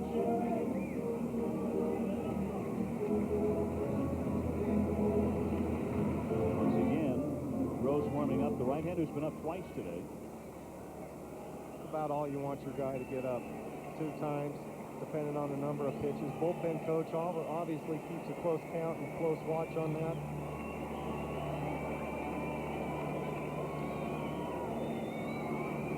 The right-handers 1 and 2. Hammonds runs and it swung on and missed for strike 3. Good fork ball. And got him with it. But the Rockies get another run back, and now they're down a pair. 7-5, Houston. Colorado, Dave O'Brien and Mike McFarland with you. 7-5, the Houston Astros have the advantage. Bohannon out there for his second inning out of the bullpen. Well, you want offense, we've got it. 12 runs, 20 hits by the two clubs combined, and that's in just 6 innings. Julio Lugo leading off the 7th. And Eusebio the catcher. And we'll see if we get a pinch batter in the 9 spot. Kip Gross still getting hot down in the pen. I'm sure we will. Lugo can run. Cirillo to hustle and pulled off Helton, but he made a terrific diving stab on that. That's a great play. He kept that one from sailing down the right field line. Could have been 2, maybe even an additional base for Lugo. Well, Jeffrey Hammond from right field was backing it up. But again, tough play for Cirillo, knowing Lugo has great speed, off-balance throw. But look at the extension of Todd Helton with the glove. Tell you what, for his size, he moves around exceptionally well. Yeah, you can tell he was not a flat-footed quarterback at the University of Tennessee. You think he moved that pocket a little bit once in a while? I would have to move him. A couple of rollouts. Here's Eusebio. Twice he's walked. He's also struck out. Brian Bohannon tops out around 85 to 87 miles an hour. He relies on a BP fastball, which he takes a little something off his fastball. Not quite a changeup, but the good curveball. Trying to work down in the zone. Good man for 2. Throughout his career, he's been equal parts reliever and starting pitcher.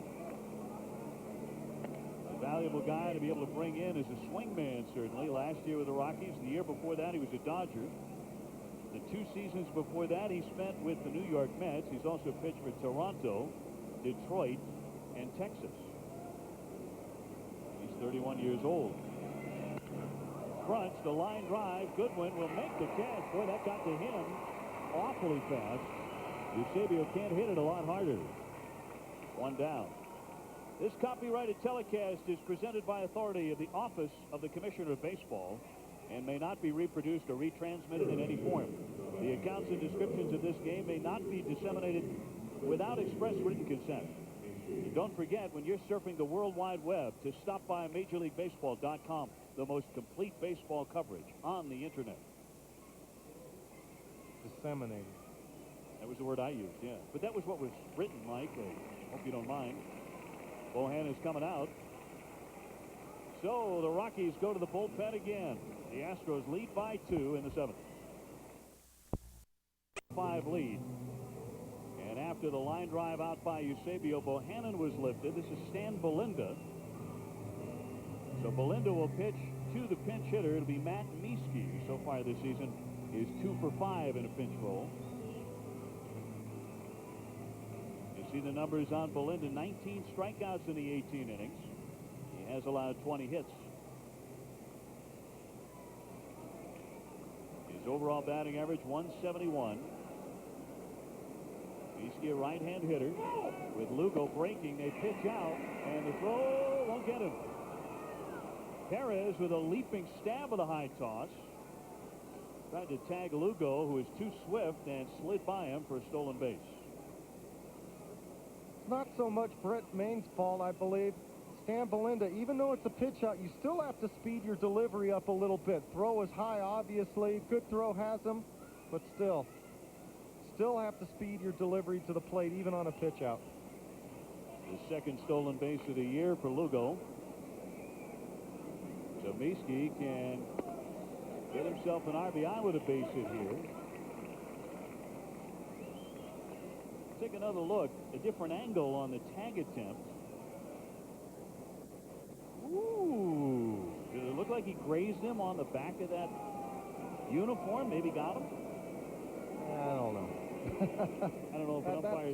That's too tough to call. Yeah, can an umpire really see that? Dan Iasonia had a pretty good angle. Well, you get if he slaps the tag down on the helmet, obviously you're going to hear that. It's hard to hear the shirt being grazed with a glove unless it's a pronounced thud.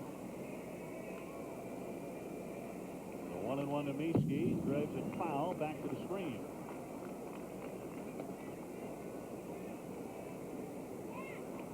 The Astros with 10 hits today. 2 Houston Stars have homered. Jeff Bankwell with a 2-run drive in the 4th. Ken Caminetti hooked a wicked line drive, a high line drive in the 6th inning. Down into the right field corner, a solo shot. A dribbler foul. Still 1-2. Matt Miski in the 9-1-1 hitting approach. Silent emergency, trying to do anything to put the bat on the ball. Great job right there. Ugly swing. Everyone's going, boy, he was fooled on that one. But what it did, it bought him another pitch to hit.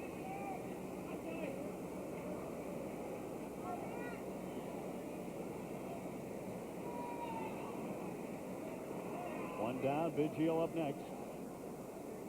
A runner at second, and he's going. Lugo on the run on the foul tip by Miski. And another excellent jump by Julio Lugo. I think Stan has to vary his looks a little bit more. Nefi Perez bust him back in, keep him close. That's a big run. That's that 3-run lead we're talking around.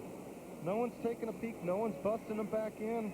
Brent Main's back there absolutely helpless. Good aggressive running by young Lugo. He steals a base there. It changes the whole complexion of the inning. Exactly. Because then it's just a little fly ball bringing in that run, which would give Houston a 3-run advantage. Hammered foul right at the feet of Mike Cubbage, the third base coach. Yeah, now Mike Lansing has taken a step over closer to the middle of the field. Cheating in just a little. That's all it takes. That's all it takes. Someone in the proximity, give it a couple of taps on the glove. You have to keep, that's the easiest base to steal. It's just due to lack of attention from the pitcher. The 1-2 to Miski. He chased it and missed it. The fastball gets him for strike 3, and there are 2 out.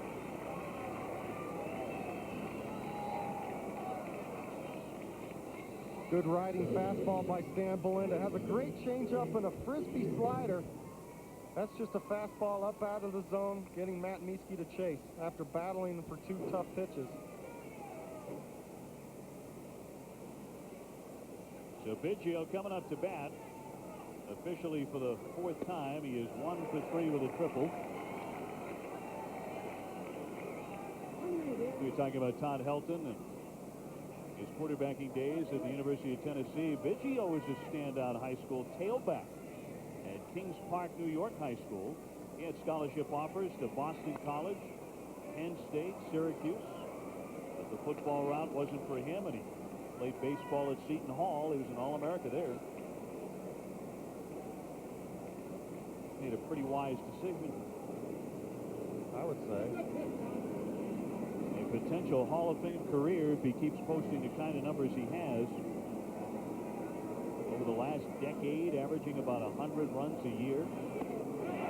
Another high Swifty, and Biggio strikes out. So Belinda comes in with the gas, and with a runner at second base, he strikes out Miski and Biggio back-to-back. The Astros preserve their 2-run advantage. Our game 7-5 as the Houston Astros have the lead going to the bottom half of the 7th inning. We want to welcome for bonus coverage those of you who've been watching other baseball. We welcome you to Coors Field, where it is hot. Temperatures today climbing into the low 90s. And the bats have been hot too. A total of 21 hits, 12 runs scored by the clubs combined. Brent Maine leading off the bottom of the 7th against right-hander Kip Gross. Has an ERA of 9, but he's only pitched in 4 innings. Been a good day for the Colorado catcher. He has a couple of hits, 1 an RBI single in the 2nd, and then a 2 RBI single in the 3rd. He's also grounded out. His average up to 323. Well, we talked about Brent early on in this game, how he's starting to establish himself as a premier catcher each and every day, playing every day. Throwing out 50% of the runners, working the staff exceptionally well.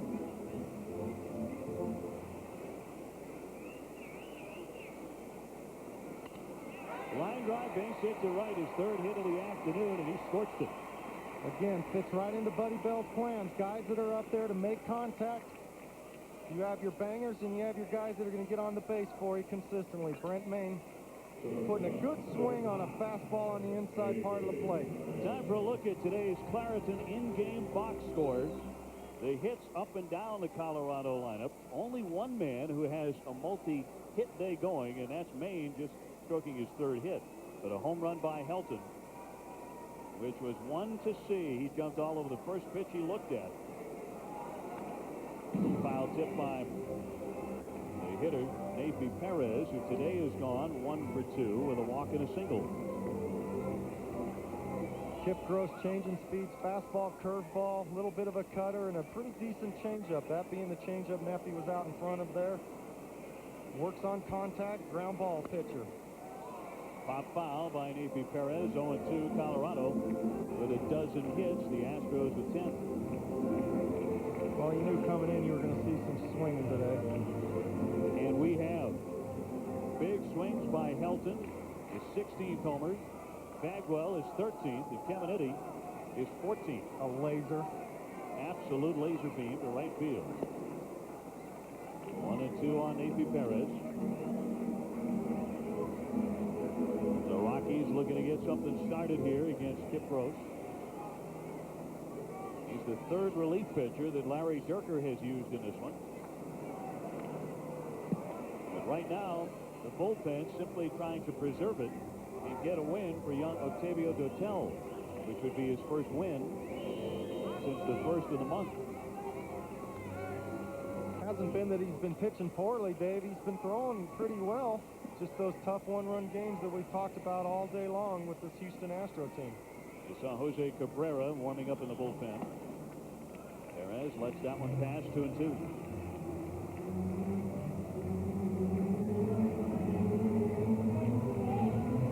All right. Nice shirt. Mike, do you have one of those shirts? No.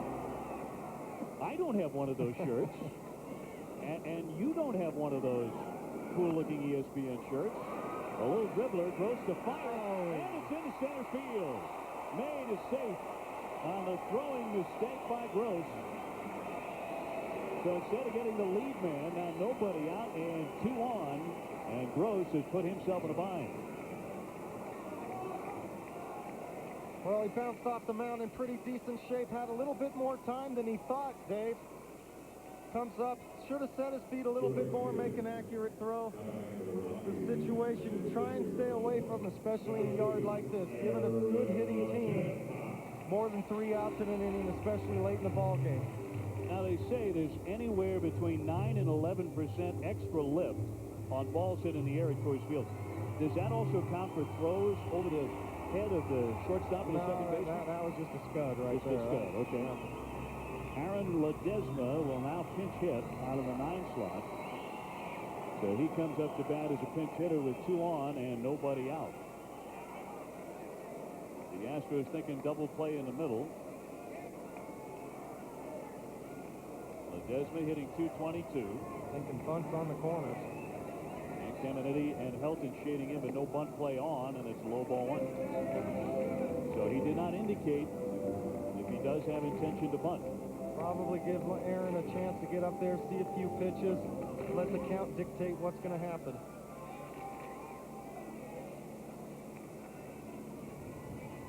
Tom Goodwin up next.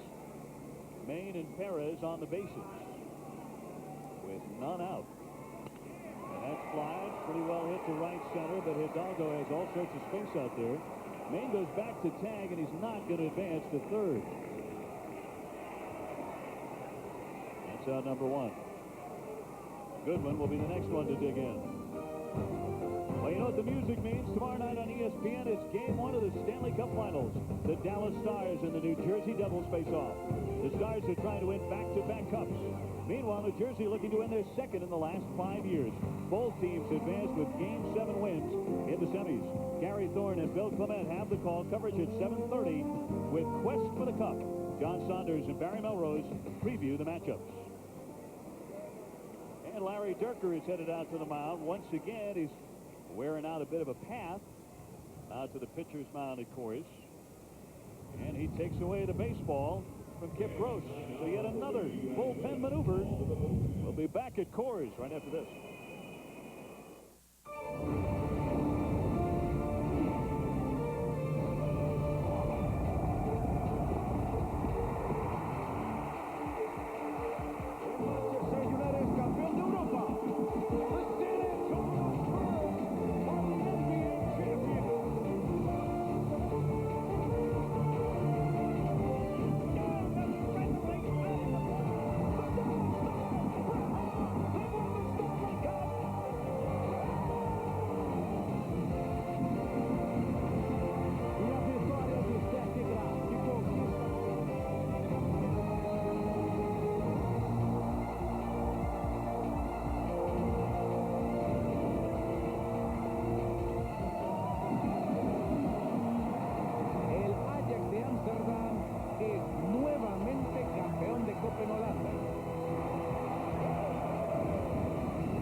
La pasión del fútbol.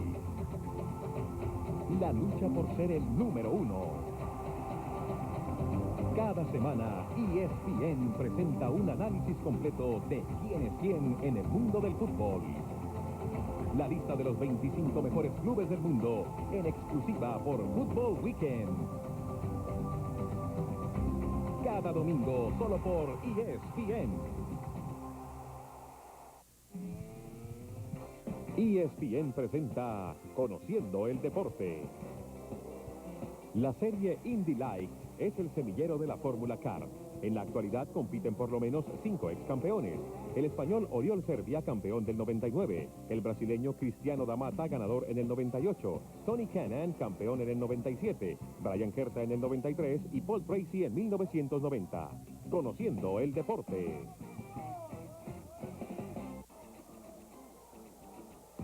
Prepare su asiento en primera fila. ESPN presenta cada semana a los púgiles más destacados del firmamento. Boxeo en ESPN, el líder mundial en deportes.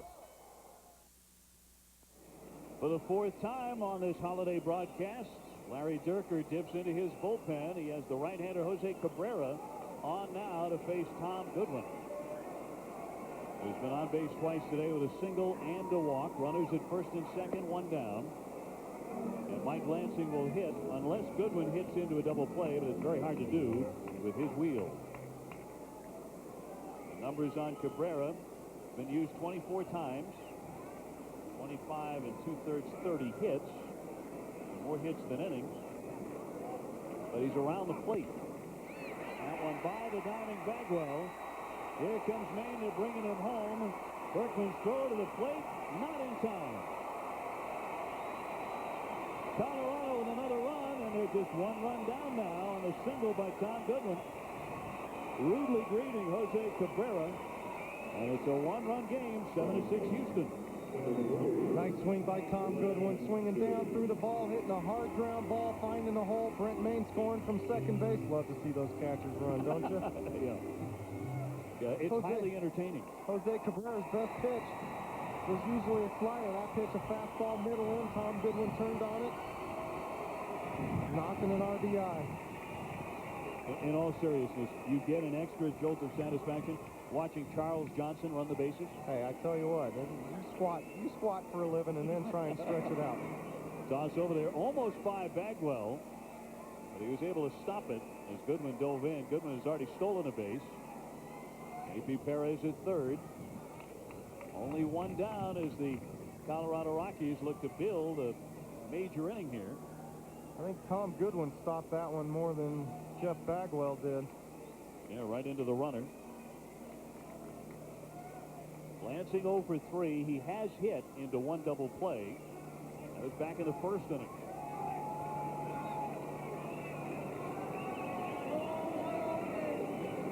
He's hit in 15 of his last 17 games, however, so swinging a good bat. And he rips that one to left. That'll chase in A.P. Perez. Here comes the tying run, and we are dead even once again in a seesaw game at Coors. 7-7.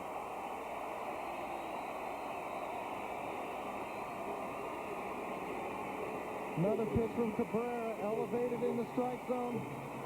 Belt high. Mike Lansing has been swinging the bat well. Puts a good swing on the ball, ties it up. Jeff Cirillo coming to the plate. Boy, that's pretty much middle. And again, I've yet to see Cabrera with the slider yet. Lansing drives in his 30th run of the season. The Rockies have pushed across 2 to tie it. Colorado with 14 hits now. The Astros have 10. And don't forget about the throwing mistake by Gross that allowed Nafi Perez to reach in the first place. He came around to score it. Cirillo 1 for 3. He's been tremendous with men on base this year.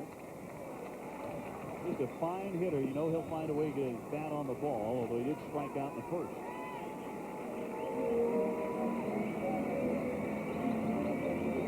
Goodwin at second, Lansing at first, so good speed out there for the Rockies.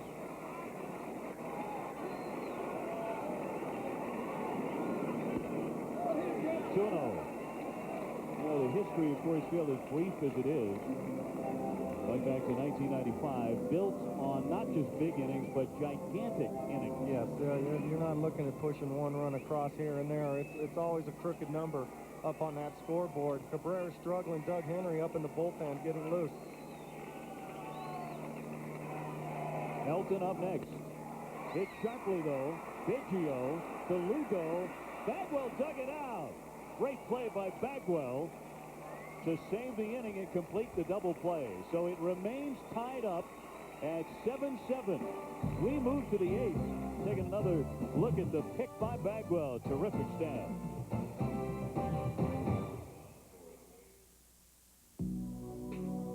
Necesito correr. Necesito ser fuerte. Necesito ser rápido. Necesito continuar. Necesito acordarme de no poner mi Budweiser en la parte de atrás de un camión. Necesito un doctor. Necesito correr. De uno de los puntos más energéticos del mundo, Machu Picchu reúne la energía del cosmos y los misterios de sus ruinas incas. Asimismo, Chichén reúne la energía del sol y de la luz en un avanzado sistema de captación de energía para relojes de pulsera, EcoDrive. Chichén EcoDrive, el reloj que no necesita cambio de pila. Energía eterna.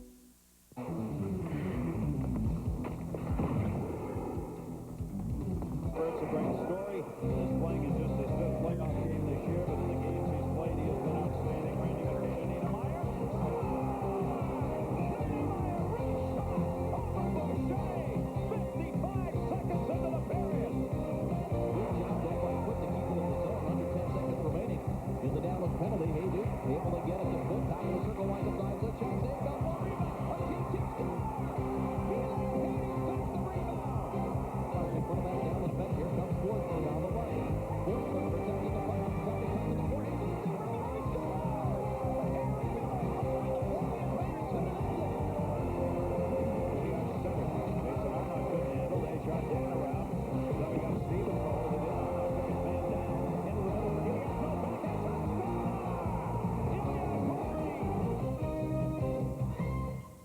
Grande Guga, Gustavo Kuerten, campeón de la Serie Masters de Hamburgo. Un paso más del campeón del Roland Garros del 97 en ruta a otro título en Francia. Gustavo Kuerten y el Roland Garros la próxima semana en ESPN. Tie ball game here in Colorado. Why? Jeff Bagwell. All you hear about is his offense. Gold Glove winner in 1994. Watch this scoop. Sitting down on his haunches, reading the ball. Folks, that is unbelievably hard. Look at the balance. Lucky he didn't back himself in, but Jeff Bagwell, defensive play of the game so far. Keeps it a tie game, Dave. Saved a run. New pitcher on for the Colorado Rockies, the left-hander Gabe White. He's a perfect 4-0. He's pitched tremendous baseball so far. Only 19 hits allowed in 25 2/3. That got flying out of the hand of Lance Berkman. Seen that a few times today, Dave. What happens, you get the pine tar on these hot days, the pine tar almost acts like motor oil rather than a sticky substance. Get the pine tar on there, a lot of guys use the stick. And when it turns to oil, it does get slick. Berkman today with a couple of hits and an RBI. He's also scored twice, so he has aided the Astro cause quite a bit. Getting some playing time in the outfield. You know, when the Astros traded away both Bell and Everett, they felt like they had enough good young outfielders in Berkman and Ward and Hidalgo, along with the veteran Moises Alou, to take up the slack, particularly offensively. Of course, Moises Alou's had a lot of trouble staying in the lineup. He had a calf injury, and these days he's nursing a quad injury, so he's not in there today, nor is Larry Walker, the Rockies' big gun. He has the bad elbow, so a couple of the major bats in this contest are being missed. But hey, for the Astros, 7 runs, 10 hits. For Colorado, 7 runs, 14 hits. And we are just starting the 8th inning. So already, maybe not missed that much. At least not here at Coors. High fly, pulled it down the left field line. That one sails into the corner, but it is foul. At the distance, Mike. Just a hair out in front. A little bit on the end of the bat as well, Lance Berkman. We talked about him earlier. More power from the right side, left side more of an average hitter. They're very, very high. You talked about their young prospects. Lance Berkman's one of them. Breaking ball, oh gosh. He's saying go stay. Get right, get right, get right. That's foul. Could have used a little more body language, don't you think? Kind of a fist kind of play, but here he swings and misses. And down he goes to begin the 8th. Jeff Bagwell stepped up in the 4th inning. Nothing foul about his long fly to dead center field. He crushed it. Staying down in that crouch and exploding through the ball. Using those legs. Jeff Bagwell always has that approach of using the lower half of his body, getting the leverage to drive through the ball. Wow. It's a fascinating batting stance, and of course it's taken a lot of the blame for the fact that 3 times he's had his hand busted, his left hand. Well, he dives right into it. Yeah, he's spread out, as you can see, and he's right on top of home plate, daring you to throw it in there. He wears a big pad on his hand to avoid that contact inside. There you see it. A lot of hitters are starting to wear that now as they crowd the plate more and more, but his spread out stance allows him to see the ball as late as possible, picks his foot up, and explodes on it. White ahead, 0-2, and struck him out. Good morning, good afternoon, good night, Mr. Bagwell. 2 down. Little backdoor slider by Gabe White. Jeff Bagwell maybe trying to do a little too much with that and with a 2-strike count on him. But again, can't fault him for that. Another look at the Claritin in-game box score.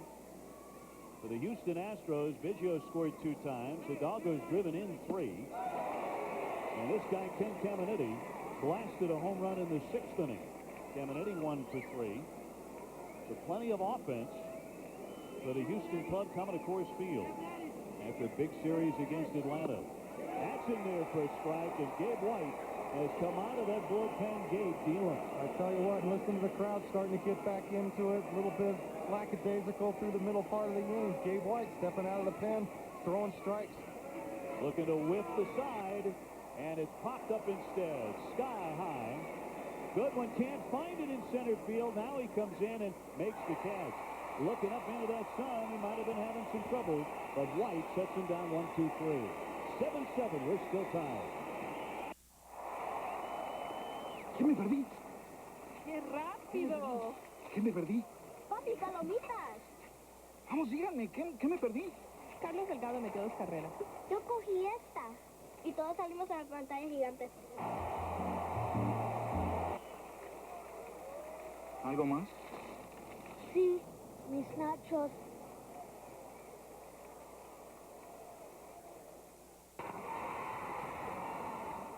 Compañeros, Finalmente estamos libres para comprar y vender de todo.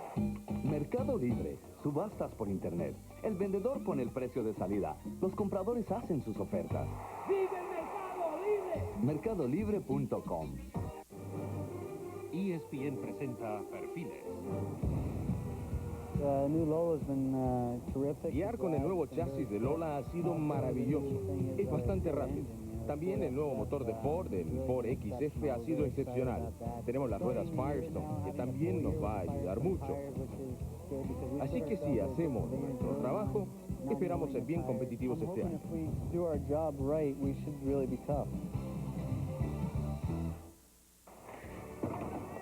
La NHL por ESPN, derritiendo el hielo. Las posiciones actuales en la liga. Imágenes y jugadas chocantes.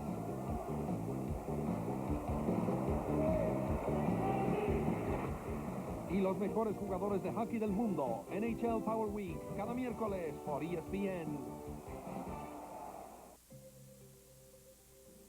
ESPN presenta momentos dorados de la Copa Inglesa. Final de 1927.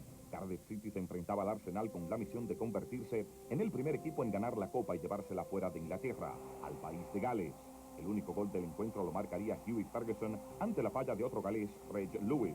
Miles de personas festejaron el triunfo en las calles de Cardiff ante esta victoria, una hazaña que no ha vuelto a repetirse.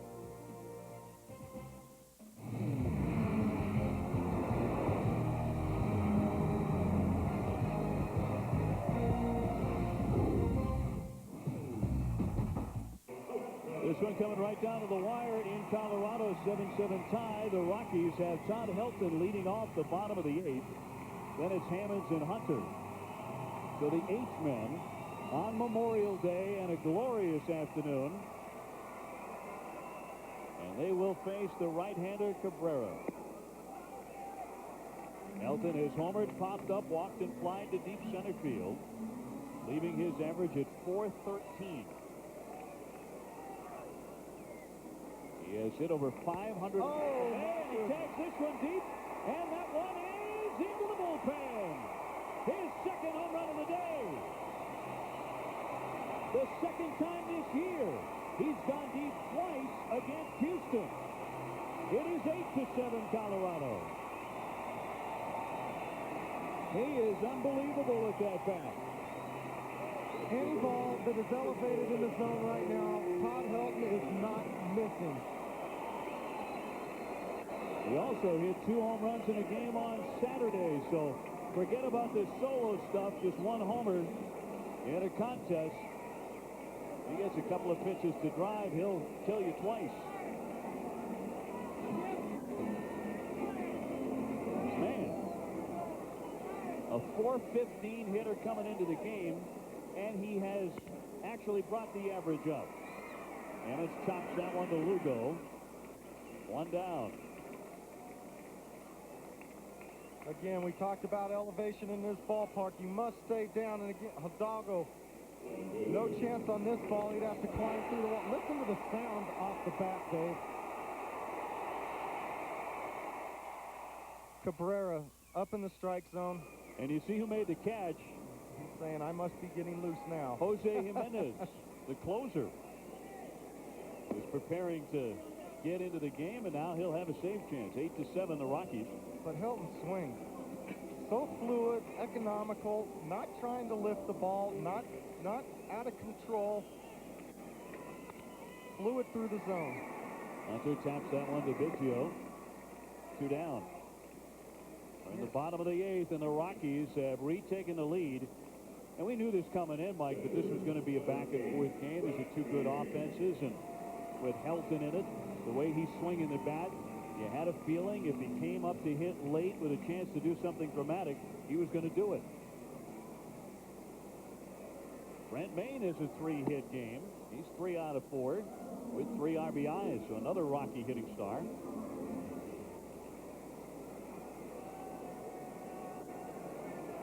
Two down, bases empty for this Colorado club trying to go 3 games over 500.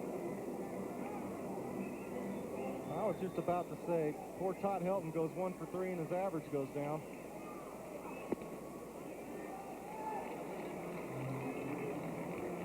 Just in one of those zones, Dave, where pitchers are trying to pitch around you. You go into those meetings, don't give Todd Helton anything good to hit.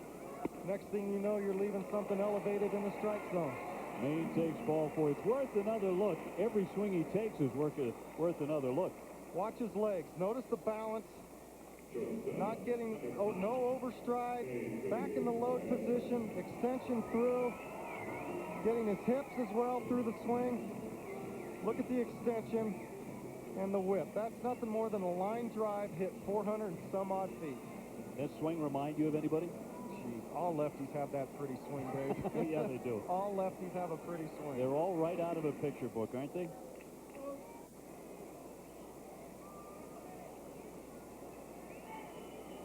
Maybe today, 1 out of 3, single back in the second inning. He's done all right out of that 8 slot with 23 RBIs. This one gently popped toward Darrell Ward. And the inning done. That's the 8th. But the Rockies on another Helton blast, the second of the day, have retaken the lead. We go to the 9th, 8-7 Colorado.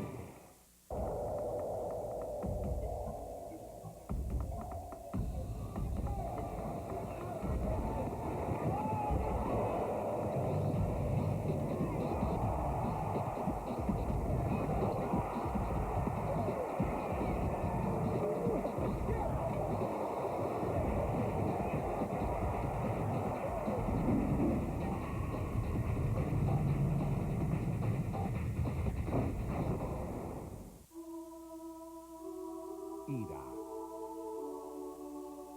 deseo, frustración, determinación, pasión, derrota, gloria. Vive y siente el Major League Soccer por ESPN, el líder mundial en deportes. ESPN presenta Perfiles. Una carrera en México sería un sueño. Estaba trabajando muy duro. Parece que hay probabilidades de una carrera en Monterrey para el 2001. Se está trabajando muy duro y esperemos que se dé. Y sería una gran ayuda y para los mexicanos. Estoy seguro que habría más posibilidades de que otros pilotos mexicanos entraran a la serie y estoy seguro que sería el mejor evento del año.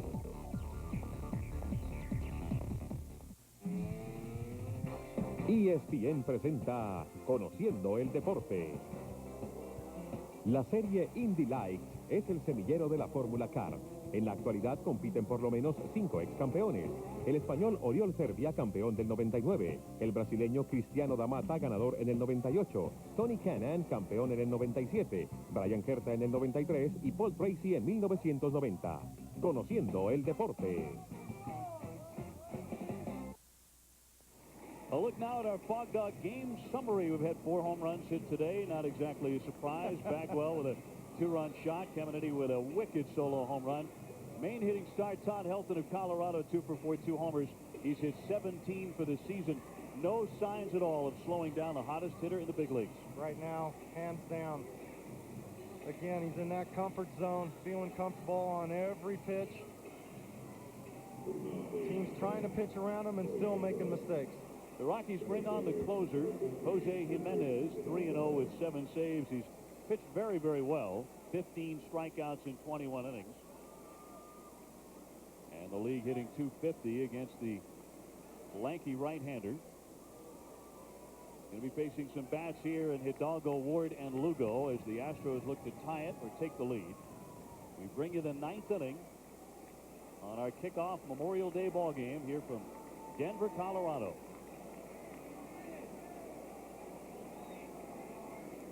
Hidalgo has been a tough out. Raising his average to 283. He's pushed it up 12 points today with a couple of doubles and a single.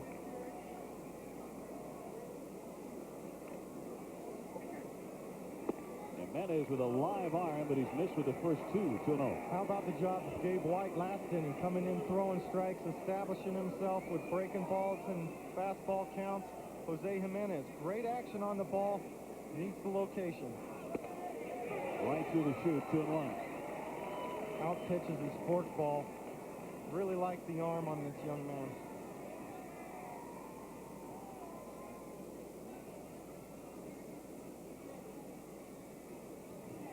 The Rockies trying to protect a 1-run lead. Not the easiest thing in the world in these environs of Coors Field. But Buddy Bell has the man he wants on the hill. There'll be no pitch as the time is asked for by Hidalgo.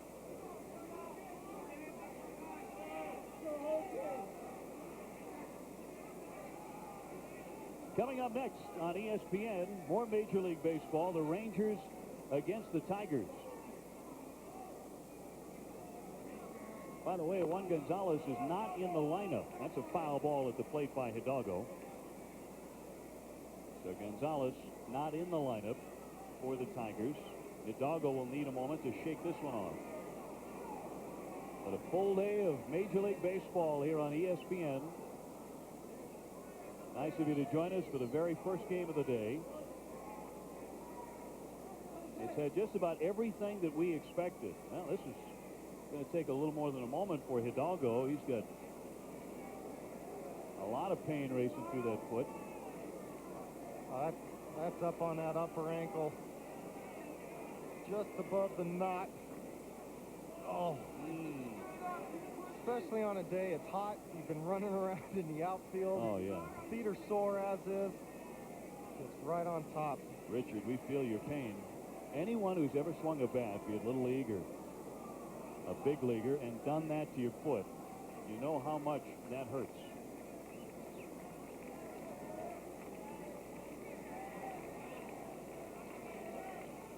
Hidalgo ready to get back in. The 3-2. In there for called strike 3. Caught him looking. Hidalgo can't believe it. He wants a word with Wally Bell on the location of that last one at 94 miles an hour. Well, I think what Richard was looking at, he saw Brent Maine bobble the ball a little bit. You see the shadow starting to creep over there. It's a strike. Brent Maine just missed the pitch. But again, Richard saw the ball on the ground, thought the ball must have sunk a little bit more.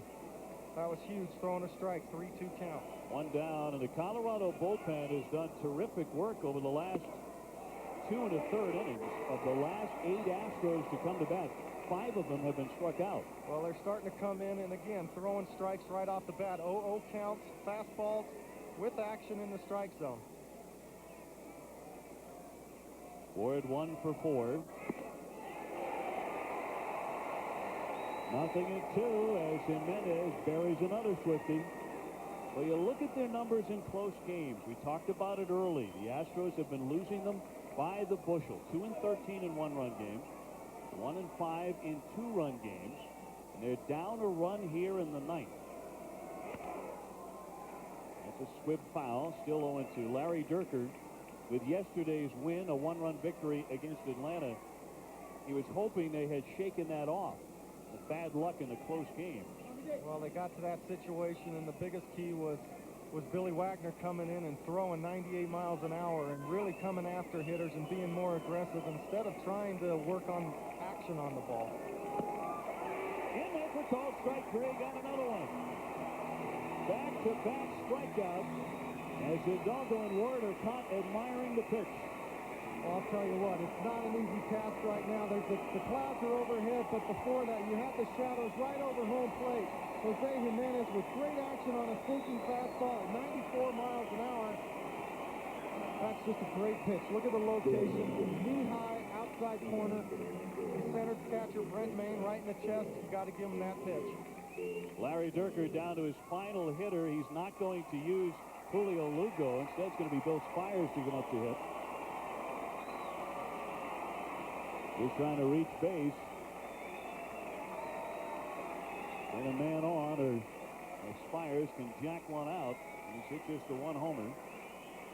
Still a good professional hitter, hitting 279. Very much a professional hitter. Knows what his task is right here. Get on base for Tony Eusebio. Not so much worried about the home run. Get on base anyhow.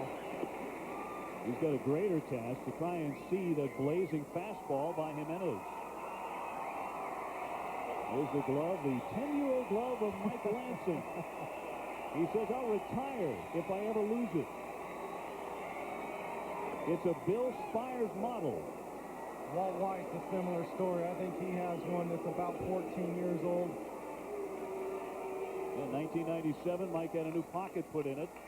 I don't think Bill would approve of being put down on a ground ball to second base. And it's lined up the middle instead, almost gets the umpire. Dan Iasonia, who raced out of the way. Bill Spires, professional hitter. Knocked it right back through the middle. So the game continues. Spires with a pinch hit single with 2 down.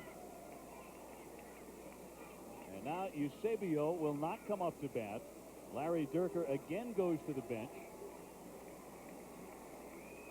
They'll bring up another hitter.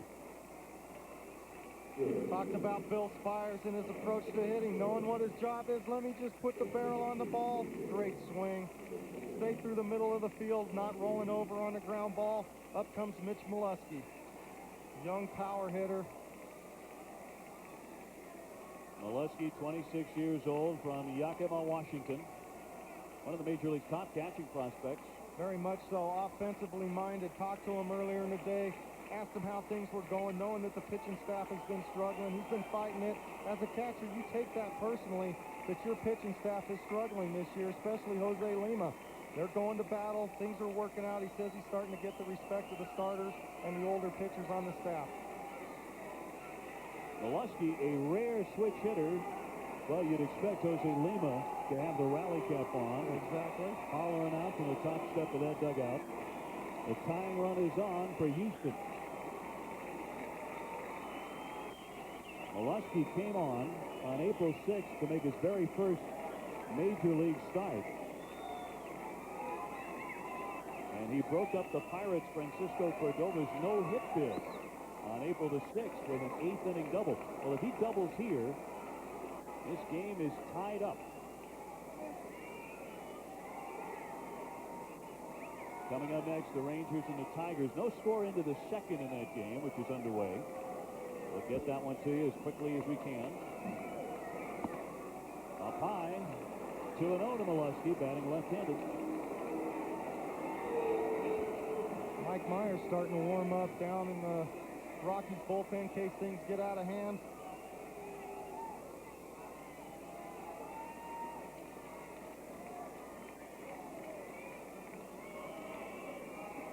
Jimenez has fallen behind.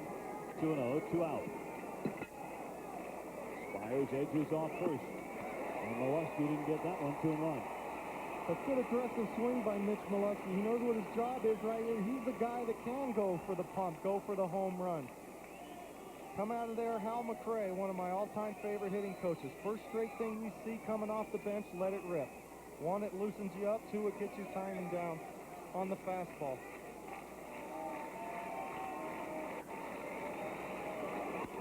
Line drive, base hit, left field. Back-to-back pinch hit singles. Spires takes a big turn and has to hustle back into second. And does so safely. So it's first and second with 2 down. The Astros are not willing to go quietly here in the 9th inning. Jimenez with blazing stuff struck out Hidalgo and Ward back-to-back to start the inning. But Spires and Molesky are keeping it going. So runners on at first and second, and out steps Marcel Latchman, the Rockies pitching coach. Coming out to talk about Tim Bogart, trying to calm Jose Jimenez down. Stay within your game, get the ball back down in the strike zone. 1 pitch away from a ball game.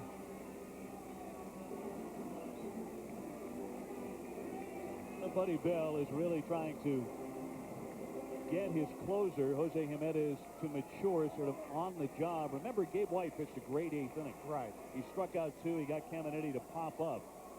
But he brought in the closer anyway, even though White was obviously pitching well, to try and groom him to become a top-notch closer. Bogart a hit and almost gets him. Inside ball 1. Well, it's obvious Jose Jimenez has that word stuffed. He has the action. He has the ability to throw the ball down in the strike zone with a fork ball to strike someone out. It's just a matter of getting the confidence.